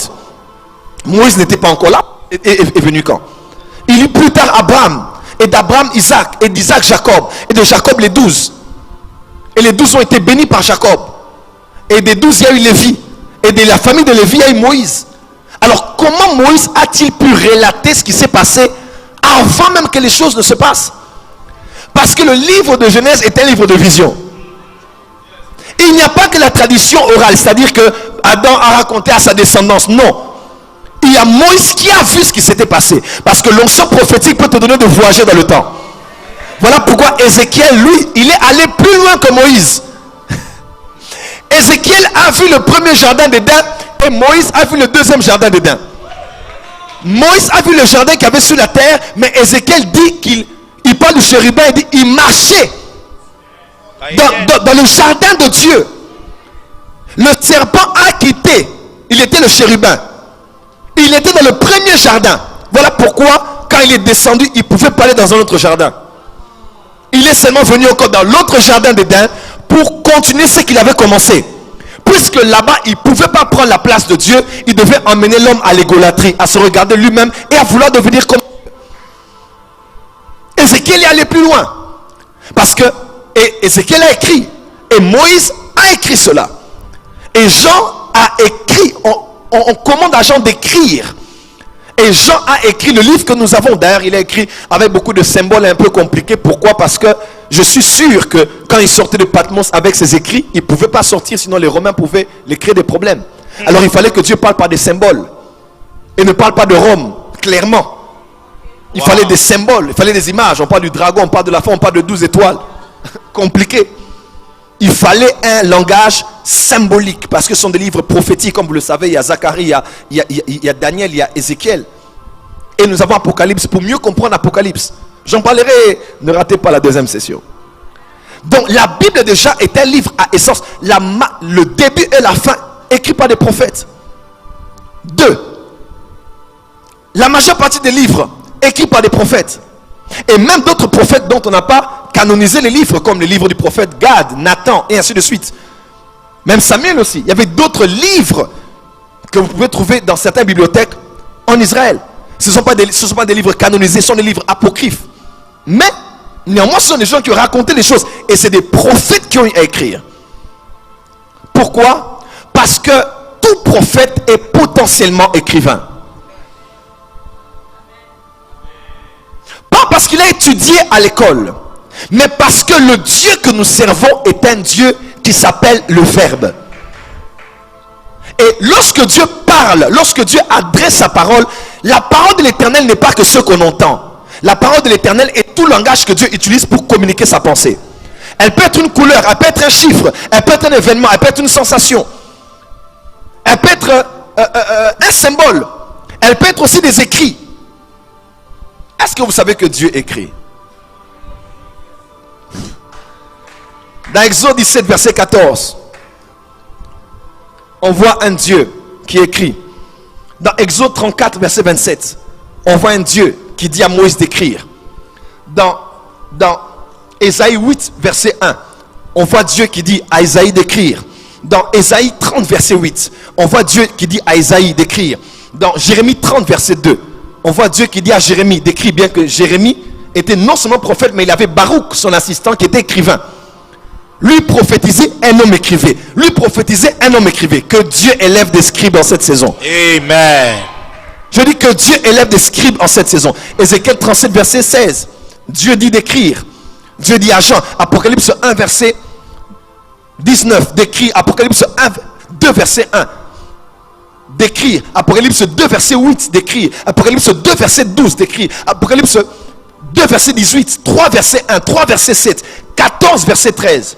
19, verset 8. Apocalypse 21, verset 5. Dieu dit au prophète Jean d'écrire.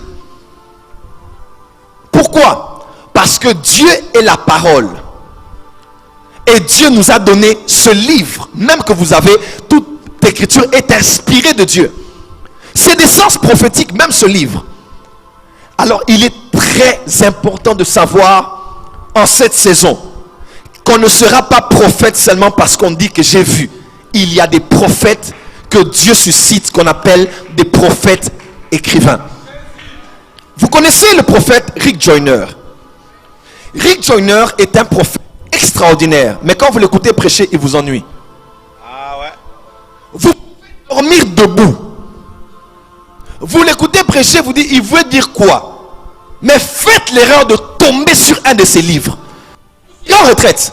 Pourquoi? Parce qu'il n'est pas seulement un prophète, mais c'est un prophète écrivain. Yes. Son onction prophétique est dans les Écritures. Yes. Lorsqu'il prend un bic et un papier, un crayon et un papier, il commence à écrire. L'onction prophétique vient. Elle n'est pas aussi forte sur la chair. Elle n'est pas aussi forte quand elle pose les mains. Mais quand il écrit, ce sont des mystères. Quand tu lis Ultime Assaut, tu vas en retraite. Quand tu lis La Moisson, tu vas en retraite. Quand tu lis Un monde en feu, tu vas en retraite. Quand tu lis The Apostolic Ministry, tu vas en retraite. Quand tu lis Church Story, Appel Ultime de Rick Joyner, tu vas en retraite. Mais quand tu l'écoutes, il n'y a rien. Ah, il n'y a rien. Même l'un de mes plus, même l'un de mes cadets, mais de mes enfants peut prêcher mieux que lui. Mais si tu tombes sur l'un de ses livres, tu seras ébloui. Il n'est pas moins prophète parce qu'il n'a pas prophétisé sur la chair. Mais quand il écrit et quand tu lis ses écrits, tu es ébloui. Tu comprends la pensée de Dieu. Tu captes la volonté de Dieu. Tu comprends ce que Dieu veut dire à l'église. Dieu veut dire. Et comme ça, ils ont même des bulletins prophétiques qu'ils envoient par mail à plusieurs personnes pour leur dire, écoutez la pensée de Dieu. Mais cette onction qu'il a ne vient pas par la bouche. Sa bouche, ce sont ses doigts. Aïe. Si tu es prophète écrivain, ta bouche se trouve au bout de tes mains. Oh. Ta bouche se tient au bout de tes mains. Là, oh, tu n'as pas entendu ce que je dis. Ta bouche se tient au bout de tes mains. Quand l'apostolique et le prophétique, quand le réveil vient, Dieu envoie aussi des prophètes scribes. Pourquoi? Parce que le témoignage de Dieu doit passer d'une génération à une autre. David a dit dans le psaume 71, je pense, il dit, pour annoncer à la génération future ta puissance. Comment les annoncer? Les Juifs allaient de génération en génération par quoi? Par la tradition écrite. Orale, parce qu'ils écrivaient. C'est parce qu'ils écrivaient que nous avons eu tout ce que nous avons eu. Une grande vague de prophètes a commencé. Depuis Samuel, on a connu ce qu'il a fait par des écrits. Élie, Élisée et les petits prophètes. Et même quand le prophète de Dieu puissant en parole et en œuvre est venu, il a fallu 4 ans pour écrire à son sujet. Il a enseigné des choses, il a prêché des choses, il a opéré des choses. Mais il fallait que Matthieu écrive, qu'il le présente comme lion aux Juifs. Il fallait que Marc écrive, qu'il le présente comme serviteur aux Romains. Il fallait que Luc écrive, qu'il le présente comme étant un homme parce qu'il était médecin. Il fallait que Jean nous écrive et nous le présente comme l'aigle. Lui n'a pas d'introduction de généalogie. Au commencement était la parole, elle était avec Dieu. Il parle de la généalogie de Jésus, pas comme Luc, pas comme Marc, pas comme Matthieu, mais il parle de sa généalogie attachée au ciel parce qu'il ne révèle pas le lion, il ne révèle pas le bœuf, il ne révèle pas, mais il révèle l'aigle. Et Luc a écrit à Théophile, il a écrit. Si on peut connaître Jésus, c'est parce que des hommes ont écrit. Dans ce réveil, il y a des choses que mais il faut des sons pour écrire. Et Dieu met à part des prophètes dont l'onction ne se manifestera beaucoup plus que quand ils sont en train d'écrire. Avec le monde de l'internet aujourd'hui, tout le monde est devant son écran. Tout le monde aime les images. Tout le monde voit des mots. Quelle bonne opportunité nous avons. Nous n'avons jamais eu une aussi grande opportunité que de faire lire les gens. C'est vrai qu'ils ne lisent plus forcément des livres comme ça, mais des livres par PDF. Par plusieurs formats, on peut lire quelque chose. Les hommes lisent aujourd'hui. Ils lisent partout. Les SMS. Malgré tout ce qui est sorti après, rien n'a remplacé les mails. On utilise toujours les mails. Dieu m'a dit, il élève des prophètes écrivains. Amen. Regardez les actes des apôtres. Dans les actes des apôtres, c'est le même Luc qui a écrit. Et il semble que Luc au fait a rejoint Paul plus tard. Lorsqu'il commence à dire, nous allâmes, nous partîmes. C'est parce qu'il avait rejoint Paul dans l'un de ses voyages missionnaires. Il a raconté dans les actes des apôtres. Les actes des apôtres existent parce qu'un homme a écrit. Il a vu l'histoire de Pierre, commençant par acte 1, jusqu'à partir de acte 10. Et il a mis l'histoire de Paul, à partir de acte 13 jusqu'à la fin. Il a parlé de Pierre et de Paul comme étant les deux pères qui ont mené un grand mouvement. Il a parlé des persécutions. Il a parlé de l'évolution du christianisme qui tend un lieu vers les nations, qui tend Israël jusque pour toucher les nations. Et nous connaissons ces choses pourquoi? Parce que Luc a pris le soin d'écrire. Il semble que Luc devait être un homme très intelligent et il semble qu'il était avocat de Paul. Il devait raconter comment les choses se sont passées avec Jésus et avec Paul et avec Pierre pour défendre Paul devant la cour lorsqu'il était chez les Romains. Cela c'est selon quelques commentateurs bibliques. Mais Dieu a élevé Luc. Imaginez-vous que Luc ne soit pas. Matthieu n'est pas le réflexe d'écrire. Nous n'aurons pas eu tout ce que nous avons. Les réveils meurent par faute d'écriture. Lorsqu'il n'y a pas écriture, il y a cassure. Lorsqu'il n'y a pas écriture, il y a cassure dans la transmission de l'héritage d'un réveil qui tend une génération vers une autre. Nous connaissons Idaho. Pourquoi? Parce que les hommes ont écrit. Mais très peu connaissent Heidi Nabala parce qu'on n'a pas écrit sur lui. Combien vous êtes bénis quand vous lisez le livre de Catherine Kuhlman? Parce que des hommes ont écrit de sa face B, face C, face D, face Z de Catherine Kuhlman. Il y a des choses que nos enfants doivent commencer à écrire sur nous. Pour qu'on raconte à la prochaine génération la puissance de Dieu. Qu'on dise, j'avais un père qui prophétisait. J'avais un père qui arrêtait la pluie en plein culte. Oh my God. Qui faisait pousser les jambes des gens. J'avais un père qui parlait et l'argent tombait du ciel.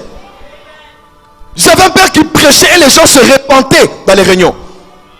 Dieu élève en cette génération des prophètes qu'on appelle des prophètes écrivains. Des prophètes écrivains. Leur onction se manifeste lorsqu'ils écrivent. Quand tu es appelé à être prophète écrivain, aime les Écritures. Aime les Écritures et aime écrire. fais tout ce que tu peux faire. Moi, je ne suis pas... potentiellement, c'est en moi. Mais il y a des gens qui sont spécialisés à cela. À peine tu le laisses un sujet, il va te le développer et te ramener tout un livre. Te dit, prends, ton livre est là. Et ces gens sont dans cette salle.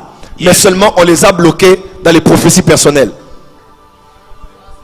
Sans toi, nous ne saurons pas ce que Dieu fait maintenant. Nous ne saurons pas ce que Dieu dit maintenant. Nous ne lirons pas ce que Dieu veut faire maintenant. Tu dois écrire. Et écris par révélation. Parce que vous savez, dans Daniel 5, verset 5, alors que le doigt a écrit sur le mur, la Bible déclare, il a écrit sur le mur en face du chandelier. Ah, en face du chandelier. Ah, nous sommes fatigués de lire des choses. Moi, je n'aime pas beaucoup lire même les livres de beaucoup de pasteurs américains. C'est des livres expérimentaux. Je sortais, j'ai senti, j'ai vu, j'ai fait, et puis, ok. Ouvre la Bible. Le livre sur le ministère prophétique, tu achètes. Oh, j'ai dormi, j'ai vu un ange. Bon, ok. Ouvre-nous les Écritures. Il n'y a pas beaucoup de gens qui savent ouvrir les Écritures. Les écrits sont là, mais elles doivent être éclairées par la lumière des chandeliers. Voilà pourquoi dans le lieu saint, il y avait 12 pains de proposition, mais en face, il y avait la lumière du chandelier. Pourquoi nous donner une parole sombre, floue et confuse? Donne-nous une parole et révélée. Donne-nous une parole révélée, la révélation scripturaire.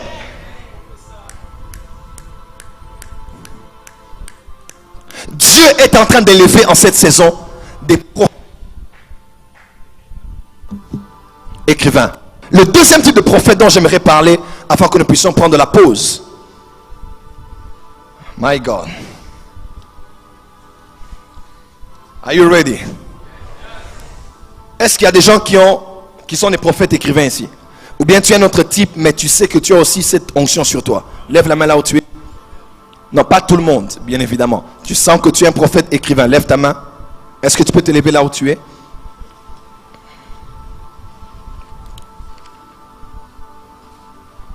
Oh, vous tous. Mettez-vous et acclamons pour le Seigneur. Célébrons ses onctions. Célébrons ses onctions. Acclamez bien.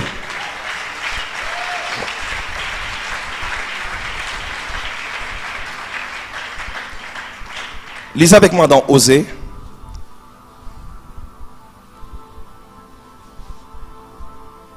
Osée.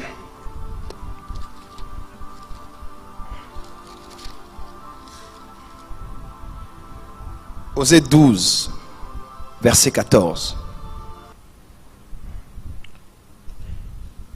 Par un prophète, l'Éternel fit monter Israël hors d'Égypte.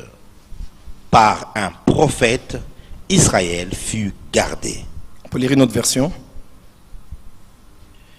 La version Parole de vie rapporte ce qui suit. Mais c'est par un prophète que le Seigneur a fait sortir d'Égypte le peuple d'Israël. Qui les a fait sortir d'Égypte. C'est par un prophète qu'il l'a gardé. C'est par un prophète qui l'a gardé. Une autre version. La version anglophone dit God sent prophets who led you out of Egypt and served as faithful pastors. Ah, ils ont servi comme des pasteurs fidèles. Une autre version. On va me lire. Et par un prophète, l'Éternel fit monter Israël d'Égypte, et par un prophète, il fut gardé. Et par un prophète, il fut gardé. Ici, on parle précisément du prophète Moïse, Moshe, sauvé des eaux. On parle du prophète Moïse et on rapporte ce qui s'est passé par rapport aux offices, à ce qu'il a eu à faire. Moïse a sorti Israël d'Égypte. On parle de l'aspect de la délivrance parce que la dimension, l'onction de la délivrance est une onction à ne pas négliger dans le ministère prophétique. Et deux, on dit c'est par un prophète qu'il a été gardé.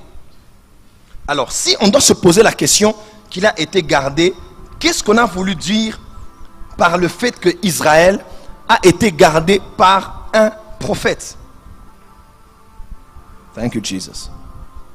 Amen. On peut balancer les mains dans la présence de Dieu. C'est par un prophète qu'Israël est sorti de l'Égypte. Et c'est par un prophète qu'Israël a été gardé. Aux États-Unis, à la fin du XVIIIe siècle, au début du XIXe siècle, Dieu a eu à susciter aux États-Unis 2 personnes. L'une de ces 2 personnes était la plus âgée. C'était une femme d'ailleurs qui s'appelait Maria Woodworth Ether. On l'appelle la grande-mère des églises pentecôtistes. C'est elle qui a inspiré Aimé Simple McPherson, qui elle à son tour a inspiré Catherine Kuhlman. Et Maria Woodworth Ether était une femme, Dieu même là a eu à prendre la plupart de ses enfants qui ont eu à mourir parce qu'elle ne voulait pas de l'appel de Dieu.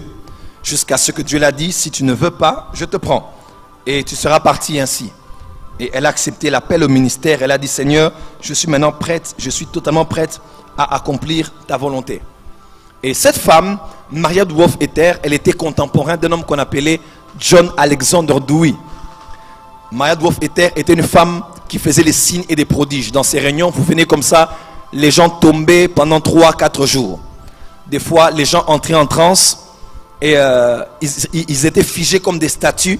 Ils allaient au ciel, ils allaient en enfer. L'onction sur elle couvrait 3 kilomètres de là où elle était. Donc elle est ici, les gens en ville tombent. Et les militaires devaient venir prendre ces gens et les emmener au lieu de la réunion parce que l'onction était tellement forte sur elle. On l'appelait la femme des signes et des prodiges. Signs and Wonders. Que Dieu nous aide ici. Et John Alexander Dewey, lui, il était à Chicago. Lui, ce n'était pas un homme de signes et des prodiges. Lui, c'était un homme des Écritures extrêmes et un homme de la foi. On l'appelait l'apôtre de la foi. Et c'est cet homme que Dieu a utilisé pour mettre en emphase le domaine de la guérison divine dans le corps de Christ. Depuis le temps des apôtres, c'est vraiment lui que Dieu a permis de mettre de l'emphase sur les guérisons divines. Il a bâti une cité qu'on appelait la cité Zion, Sion. Il a fini sa vie dans une tragédie, ce qu'on appelait Élie, qui devait venir comme Branham. Et finalement, c'était très compliqué pour lui. Mais cet homme de son vivant a bâti la cité, la grande cité Zion. Zion d'ailleurs où a grandi un homme qui s'appelait Francis Bosworth, qui était l'un des grands mentors de Taylor Osborne, qui a aussi eu à enseigner William Marion Branham. Il a écrit le livre Jesus the Healer, Christ the Healer. C'est un grand livre sur la guérison divine, l'un des best-sellers sur la guérison divine. Et en cette période-là, Dieu avait suscité ces 2 personnes. Et un jour, John Alexander Dewey est venu dans une réunion de Maria Woodworth Ether. Il a dit, mais c'est formidable. Et le corps de Christ a commencé à voir Dieu mettre ensemble un homme qui avait beaucoup de paroles et les miracles, et une femme qui était prophétesse, qui avait donné des messages sur le temps de la fin, et qui opérait dans les signes, les prodiges et les miracles. On voyait Dieu les mettre ensemble. Alexander Dewey est venu, tout le monde était content. Et dommage, quelques jours après, il est allé à la télévision, il a commencé à attaquer le ministère de cette femme. Je crois que notre génération a raté beaucoup de connexions des serviteurs de Dieu, des hommes qui étaient censés être ensemble, travailler ensemble, opérer ensemble, mais qui se sont retrouvés divisés parce que l'un n'a pas compris la dimension de l'autre. Il a directement traité de magicien et de sorcier. Est-ce que quelqu'un peut dire amen? Alors, John Alexander Dewey était à Chicago. Chicago, en cette période-là, était devenu l'un des endroits les plus merveilleux à vivre aux États-Unis. Le gouverneur de la ville de Chicago était l'une des personnes influencées par Alexander Dewey. Le président des États-Unis en cette période-là avait passé 3 jours chez John Alexander Dewey. C'était un homme de la parole, un homme radical dans sa foi. Il avait fondé ce qu'on appelle les maisons de guérison. Plus tard, John Gillette, qui est aussi né à Zion, a formé ce qu'on appelait les chambres de guérison. Plus tard que les pasteurs Chris Aquilomé ont fait des healing schools, des écoles de guérison. Mais c'est pratiquement lui qui a initié cela. Il amène des malades. N'allez pas dans les hôpitaux, venez ici. Pas de place pour les hôpitaux, pour les médecins. Vous venez, on vous impose la main et vous êtes guéri. Cet homme était un homme terrible. Sa présence seulement à Chicago a fait que Chicago, le lieu où il était devenu un lieu où il n'y avait pas de malades du tout. Et il avait décidé en son temps que personne n'irait en enfer parce que lui, il était dans cette ville-là. Il avait des structures d'évangélisation où les gens allaient de maison en maison. Il frappait et il disait, Est-ce qu'il y a quelqu'un qui a besoin de Jésus ici? Quand on dit oui, viens, allez, reçois, on te présente l'évangile et tu reçois Jésus.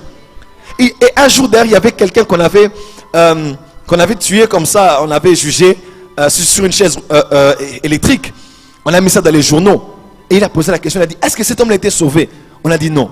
Il était fâché contre le gouverneur de la ville. Il a dit, mais comment ça peut arriver comme ça que un homme aille dans cette ville de Chicago alors que moi, John Alexander Dewey, je suis ici? Il y avait, c'est vrai, un gouverneur physique dans la ville, mais il y avait en parallèle un gouverneur spirituel dans la ville qui veillait sur la moralité de la nation, qui veillait sur la paix, la santé, la sécurité. Lorsque John Alexander Dewey est mort, il y a eu l'émergence d'un homme qu'on appelait Al Capone. Ils sont venus avec les bandes organisées, criminelles, travaillant avec la police, avec les services de renseignement, faisant entrer des drogues, la prostitution. Chicago était devenu un endroit connu pour la criminalité. Et jusqu'à ce jour, d'ailleurs, on continue à flotter sur la ville de Chicago. Vous savez ce qui s'est passé aux États-Unis l'année passée et les années antérieures. Des crimes à Chicago. Pourquoi? Parce que l'homme qui était la couverture spirituelle de la ville n'était plus. Et surtout, il n'avait pas qu'un d'autre pour protéger la ville à son absence. Est-ce que peut dire amen? Pour garder la ville à son absence. Pour garder la ville à son absence. C'est par un prophète que plus d'1 million de personnes a été gardé. Est-ce que je ne parle pas de 12 personnes. Je ne parle pas de 120 personnes. Come on. Je ne parle pas d'une église de 10 000 personnes. Je parle de plus d'1 million de personnes étaient gardées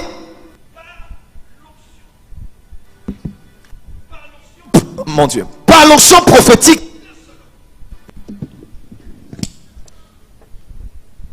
Les kabasha katabaya la basa. Marobosoto chaka. Ça, ce n'est pas le courant, ça c'est le combat. L'un de mes fils a fait un accident. Il est où? Il est là. Il a fait 3 tonneaux ce matin. Dans la voiture. Il est là. Il roulait. C'était où? Mais il est sorti intact. Parce que l'ange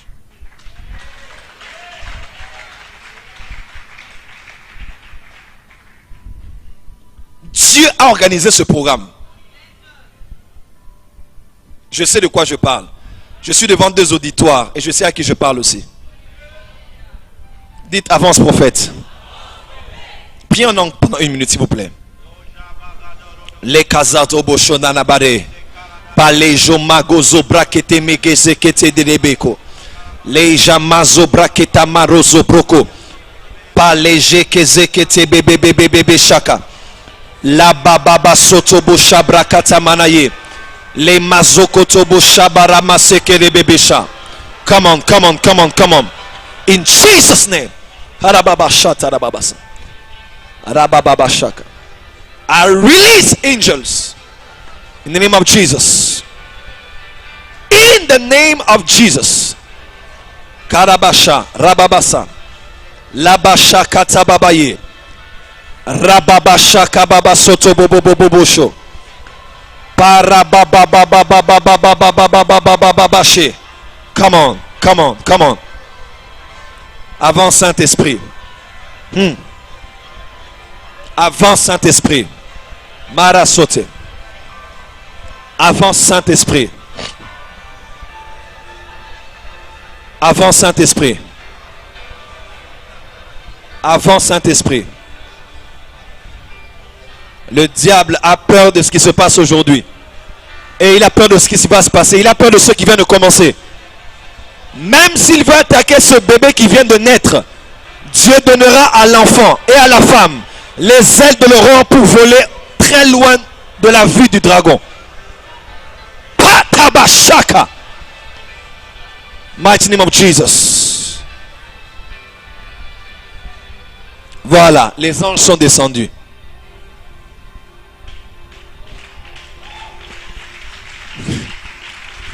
Ils étaient là. Mais il y a eu un renforcement angélique. Vous allez voir maintenant ce qui va se passer. Ah. Are you ready? Are you ready? Il n'est pas important d'avoir 1000 pasteurs dans une ville si une ville doit être pourrie comme Kinshasa. Il n'est pas important d'avoir 10 000 pasteurs dans un pays comme le Congo et d'en avoir des milliers dans nos provinces et avoir le Kassai, les gens sont en train de mourir comme ils sont en train de mourir. Pourquoi? Parce qu'il y a beaucoup de pasteurs, mais il n'y a pas beaucoup de gouverneurs spirituels des villes. On a beaucoup de pasteurs, bishops de communauté, pasteurs des églises à Kitambo, à Bandal et ainsi de suite. Mais on n'a pas beaucoup de gouverneurs spirituels de ville. L'apôtre Paul a dit aux Éphésiens, où il a eu à faire 3 ans et demi, 3 ans et demi ou 3 ans. L'apôtre Paul dit, je sais que quand je vais partir, il y a des hommes qui vont s'infiltrer au milieu de vous. Mais il y a aussi des hommes qui vont s'élever parmi vous. C'est-à-dire, quand moi je vais partir, c'est vrai, j'ai fait 3 ans ici, 3 bonnes années ici. Il y a des gens que vous n'avez jamais vu être manifestes de manière néfaste. Mais quand je partirai, ils sortiront. Et quand je partirai, d'autres gens entreront. Vous savez pourquoi? Parce que quand je partirai, la pesanteur spirituelle qui empêchait aux mauvaises forces de sortir ne sera plus. Et la muraille qui protégeait l'église d'Éphèse ne sera plus. Pourquoi? Parce que je suis le gouverneur spirituel d'Éphèse. Paul a une telle influence à Éphèse que la vie économique a été bougée. Acte 19 dit, les gens menaient des livres de magie. Les idoles.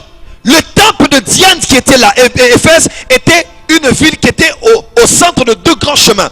Il y avait le port qui était à côté. Il y avait le grand temple de la déesse Diane qui était là. Quelqu'un me comprend? C'était un temple qui nourrissait l'esprit d'Astarté ou de Jézabel qui avait dans la cité, à Éphèse. Même Paul dit aux Éphésiens dans Éphésiens chapitre 2 verset 1, qu'est-ce qu'il dit? Il dit que vous marchiez autrefois selon la puissance de l'air. Parce qu'il y avait un esprit dans les airs à Éphèse. C'est là qu'il y avait la philosophie, la poésie, les grands penseurs. À Éphèse, la prostitution, les théâtres où il y avait des films pornographie live. À Éphèse, c'est là même qu'il a commencé à expliquer le combat spirituel. Pas contre la chair et le sang, mais contre les principautés, les autorités, les dominations, les esprits, les gens dans les lieux célestes.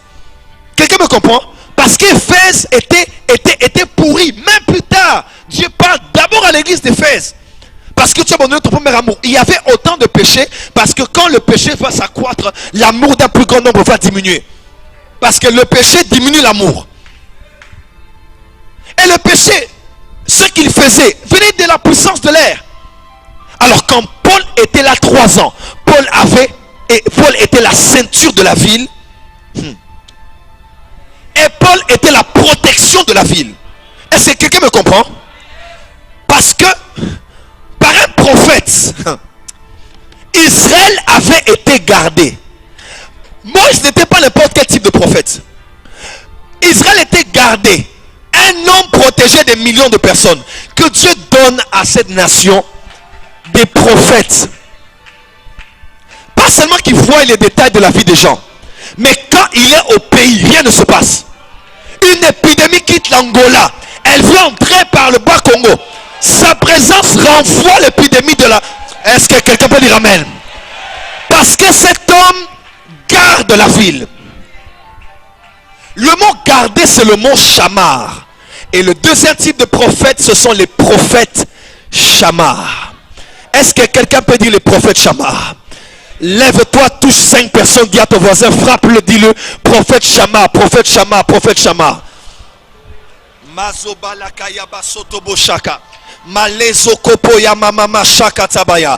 Dis à quelqu'un chamar, chamar, chamar, chamar.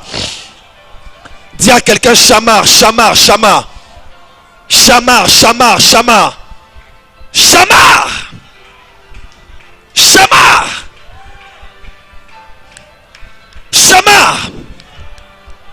Mettez-vous, c'est pas un prophète qu'Israël, un seul, pas 2, pas 3, un seul, que tout un pays a été protégé. Quand nous, au Nigeria, on pense à Papa Deboye. Quand nous, au Congo, on pense à qui? Quand on est à Pretoria, on pense à Bushiri. Quand on est à Kinshasa, on pense à qui? Nous avons M. André Kimbuta comme gouverneur de la ville. Mais son travail est très limité.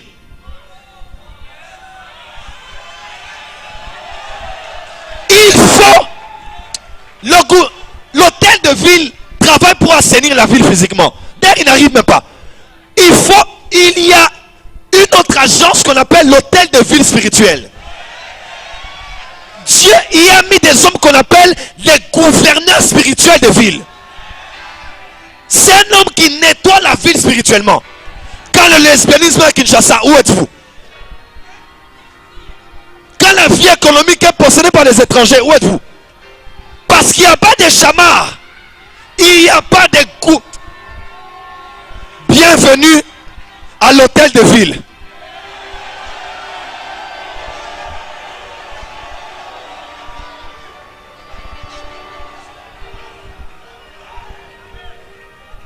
Bienvenue à l'hôtel de ville. Ici, nous allons décider ce qui arrivera à Kinshasa. Nous allons décider quel genre de choses nous voulons et ne voulons plus voir dans cette ville de Kinshasa. Parce que Dieu élève des chamards.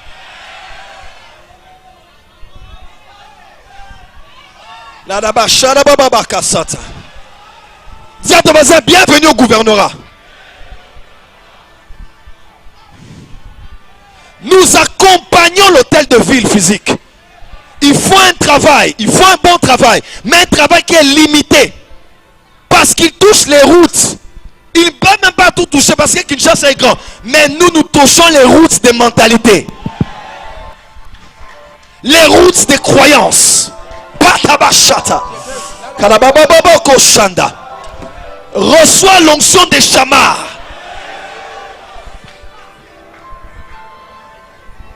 Le problème de l'église du Congo, c'est que on n'a pas beaucoup d'hommes de Dieu qui ont les responsabilités nationales. Un prophète, gardez le pays. Nous, on a un prophète qui garde son argent, qui garde ses relations, qui garde ses portes, qui garde ses connexions. Où sont les prophètes qui gardent tout un pays, toute une nation? Ben, il ne nous dit rien. Kassa, il ne nous dit rien. Bakongo ne nous dit rien.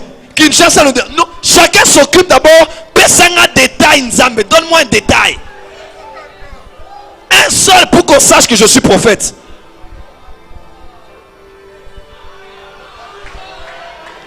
Jesus.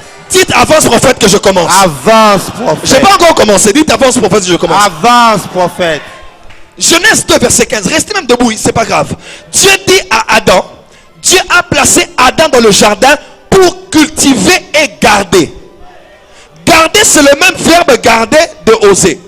Ça veut dire chamar, qui veut dire tenir, avoir la charge, protéger, veiller, garder, observer, retenir, garder, cadrer, prendre attention, prendre soin d'eux, prêter attention à, surveiller, monter la garde, faire le guet.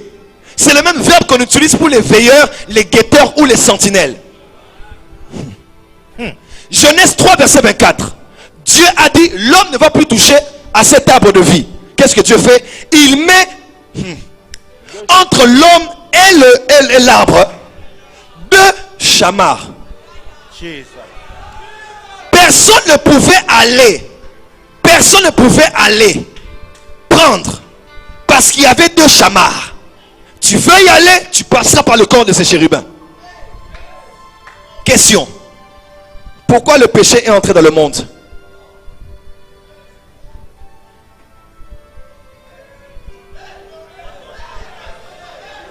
Pourquoi le péché est entré dans le monde? Pourquoi? Parce que pendant une seconde, un chamar n'a pas fait son travail. Oh. Pendant une seconde, un chamar. Pourquoi le Congo est là où il est? Pourquoi l'église est là où elle se trouve? Parce qu'un homme établi pour garder le jardin, pour veiller, sécuriser, protéger, est distrait et le diable entre et il amène la perversion.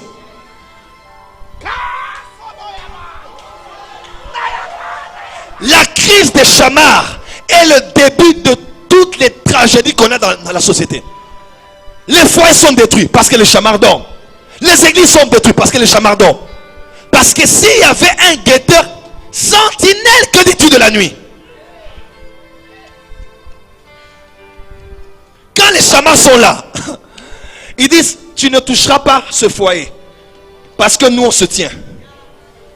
Si tu veux passer là-bas, tu ne passeras pas le corps. Tu ne toucheras pas notre Père spirituel. Tu ne toucheras pas cet homme de Dieu. Parce que nous sommes les chamards. Aïe aïe aïe. Nous sommes les chamards. Tu ne peux pas le toucher parce que nous sommes là. Parce que nous veillons spirituellement sur sa vie. Nous veillons spirituellement sur la nation. Nous veillons spirituellement sur l'église d'un pays. Suis-je le chamard de mon frère? Bien évidemment que oui, tu es son gardien. On ne pense plus à nos frères à Kinshasa. Les amitiés n'existent plus. Les connexions sont des connexions de profit. Je t'invite pour que tu m'invites pour qu'on s'invite. Bengangaï na bengayo to bengana. Olongyo kufa pona nini. Yembaga zema mukili. Où sont les hommes qui gardent leurs frères? Où sont les personnes qui gardent la ville? Il n'y a pas. Chacun garde sa propre petite vie. Il n'y a pas quelqu'un qui a une responsabilité collective de garder la nation et la ville. C'est ça, chamard. Jean chapitre 17. Jésus est là, il lève les yeux. Il dit, Père, lorsque j'étais avec eux. Oh, mais Jésus, tu es sur la terre, comment tu dis lorsque tu étais avec eux? Jésus était sorti de son corps.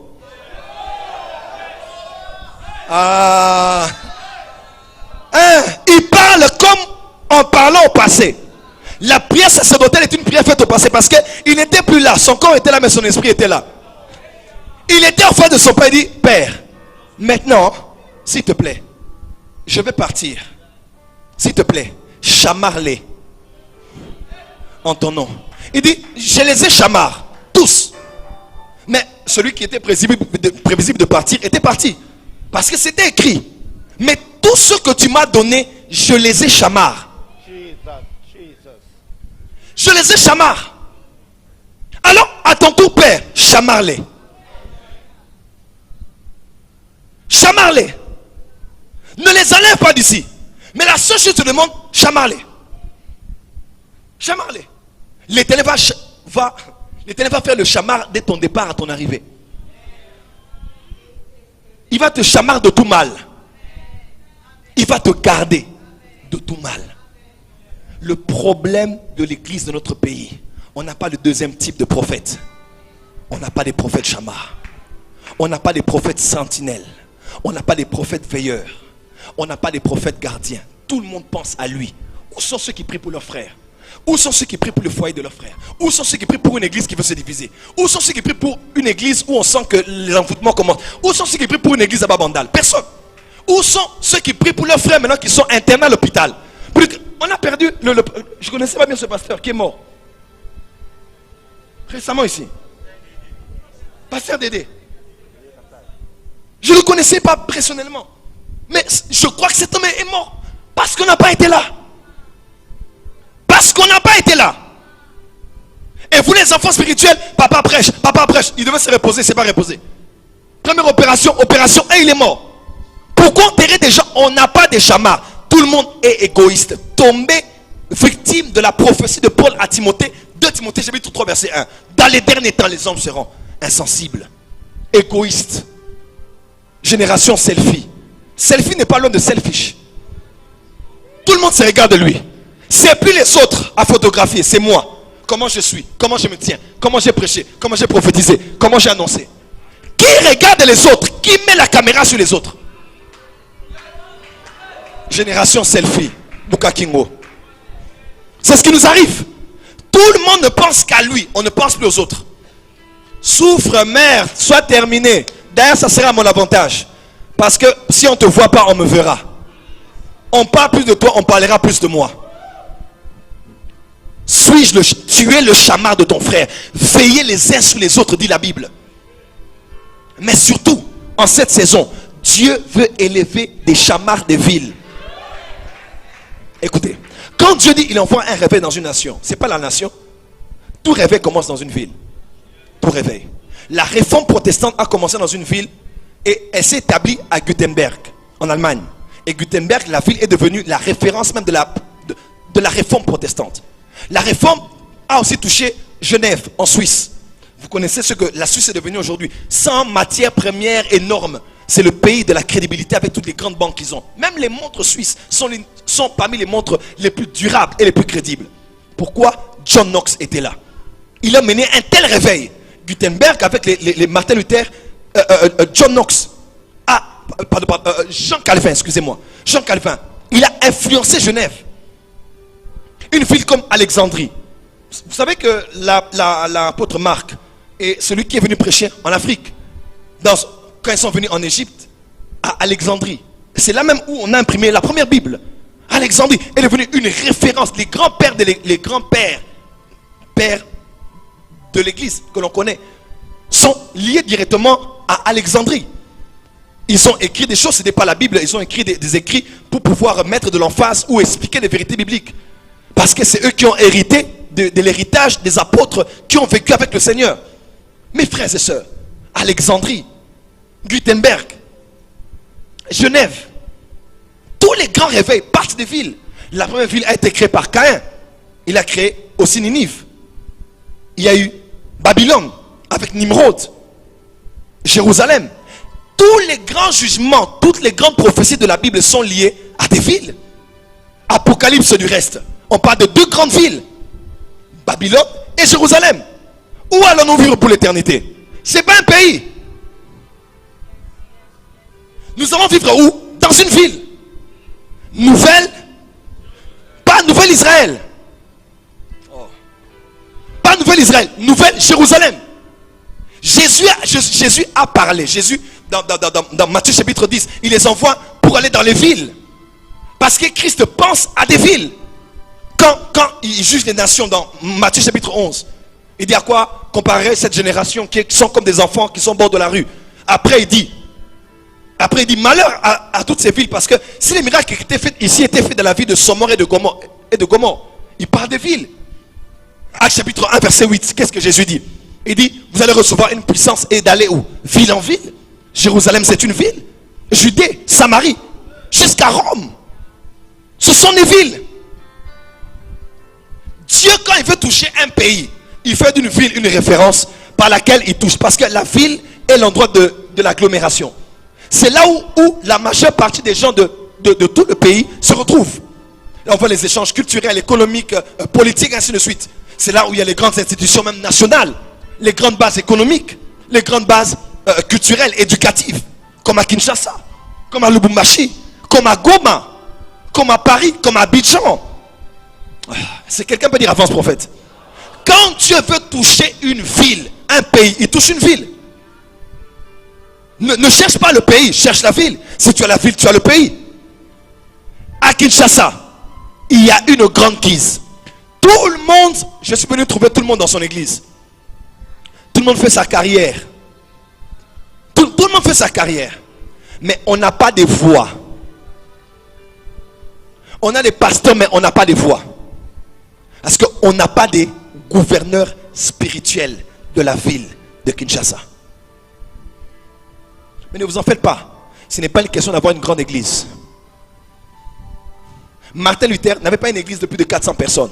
Mais pourtant, il a dit I have a dream. Dr. King, il a influencé toute une génération. Une église qui n'a pas plus de 400 personnes. L'important, ce n'est pas le nombre. L'important, c'est l'impact que tu as. Il y a des baffles. Quand vous allez au stade, vous mettez des baffles sur des baffles. Aucun son. Mais il y a d'autres baffles. Dernière génération, tu mets deux. Ça te pompe un son terrible. L'important, c'est pas le nombre de prédications, c'est pas les passages à la télévision, non. C'est l'impact que tu as, c'est le tonus, c'est le poids, c'est la substance. Monsieur André Kimbuta a besoin d'un homologue. Un homologue spirituel qui est capable de lire ce qui se passe à Kinshasa. Qu'est-ce qui se passe dans ma ville? Alexandre Doué a dit, personne ne va aller en enfer parce que je suis là. Qui peut dire ça? Qui peut dire ça? Personne n'ira en enfer à Kinshasa parce que moi je suis là. Il n'y a pas de responsabilité collective parce qu'il n'y a pas de chamar. Dites amen très fort. Il n'y a pas de chamar. Je termine cette première session de l'avant-midi avec une interpellation à l'église. Église, Dieu élève des prophètes chamar. Les prophètes chamar ne vivent pas avec la population. Les prophètes chamar vivent sur la tour. Une sentinelle en Israël était née dans une famille. Mais son office, son travail ne se faisait pas dans la maison. Ça se faisait dans les hauteurs de la muraille. C'est là qu'il avait son habitation. Très haut. À partir de cette hauteur, il pouvait voir l'intérieur de la ville. Il pouvait aussi voir l'extérieur de la ville. Quand un malheur arrivait, il avait un certain son qu'il donnait à la population. Par ce son, il savait qu'il avait vu. Parce que sa voix était en alignement avec sa vue. Écoutez-moi. On ne peut pas prêcher à la cité, prêcha. On doit prêcher ce qu'on a vu venir. On doit prêcher ce qu'on a vu à proximité. Quand l'armée revenait de la guerre et que le roi était mort, il y avait un certain son. C'est le son qui déterminait l'attitude de la population. À cause de ce qu'il avait vu. Qu'est-ce que nous avons vu? Parce que nous vivons avec le peuple. Il n'y a pas de gens qui vivent sur la muraille. C'est quoi la muraille? Je cherche un homme. Pas deux. C'est par un prophète. Un homme qui élève un mur. Qui se tienne à la brèche. Dans Ecclésiaste, on dit, celui qui renverse une muraille sera mordu par un serpent. C'est quoi cette muraille? C'est l'intercession. L'intercession est la ceinture qui protège un pays. L'intercession est la ceinture qui protège un homme de Dieu. Écoutez-moi, les chamars se tiennent aussi haut que sont la hauteur de leur prière. Tu ne peux mieux voir que si tu es plus élevé. En même temps, Dieu m'a dit ce matin, il m'a dit, Joël, j'envoie un esprit de prière et de supplication dans mon église. Afin que l'église ne soit pas que analytique, en analysant les choses politiques du pays comme tout le monde, mais que l'église devienne prophétique. Et qu'elle lise les temps et les saisons dans quoi nous sommes. Ne soyez pas qu'analytique. Oh, sommation de fait ça, plus ça est égal à ça. Non. Là, c'est la mathématique humaine. Mais dans la mathématique prophétique, on lit les signes des temps. Par rapport à ce qu'on capte de l'atmosphère. Cette ville a besoin des gouverneurs spirituels. Goma, on a besoin. Lubumbashi, on a besoin. Voilà pourquoi Satan combat des pasteurs. Mais les gouverneurs spirituels, ils les combattent différemment. Parce que eux, ce ne sont pas des prédicateurs, ce sont des voix. Quand ils disent quelque chose quelque part, c'est amplifié dans toute la ville.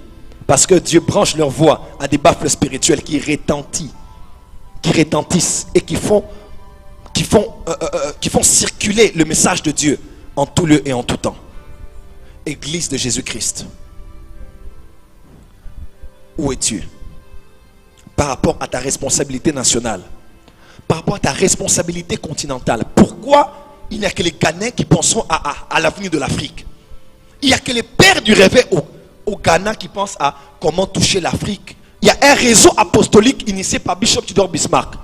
D'ailleurs, je prêche avec Tudor Bismarck au mois de septembre, Mathieu Chimolo, Mensa Otabil, en Côte d'Ivoire ici. Mes frères et sœurs, pourquoi ce ne sont que ces gens-là qui pensent continental? Nous, on ne pense que local. On ne pense que ma petite église. Être père, c'est autre chose. Que Dieu nous donne des pères en cette saison. Nous allons prier pendant quelques minutes. Dieu est en train d'élever des trompettes. Des personnes qui sont capables d'avertir la ville. Nous avons averti ici, ça fait quelques années. Roua, je pense, la fermeture d'une banque. Ça s'est passé ainsi. Nous avons annoncé la construction de la nouvelle ville du côté de Tchangou. Et les banques et tout ce qu'on voit là-bas. Et ça se passe. Et nous avons encore beaucoup de choses à annoncer. À la deuxième session, nous allons voir le calendrier de Dieu pour Kinshasa. Tu as acclamé comme un Brazzavillois, tu as acclamé comme un Burundais. Les prophètes Shammah. Il faut qu'un seul homme se lève et prenne le manteau d'Élie et qu'il prenne la responsabilité d'être un prophète différent. Levez légèrement vos mains dans la présence de Dieu.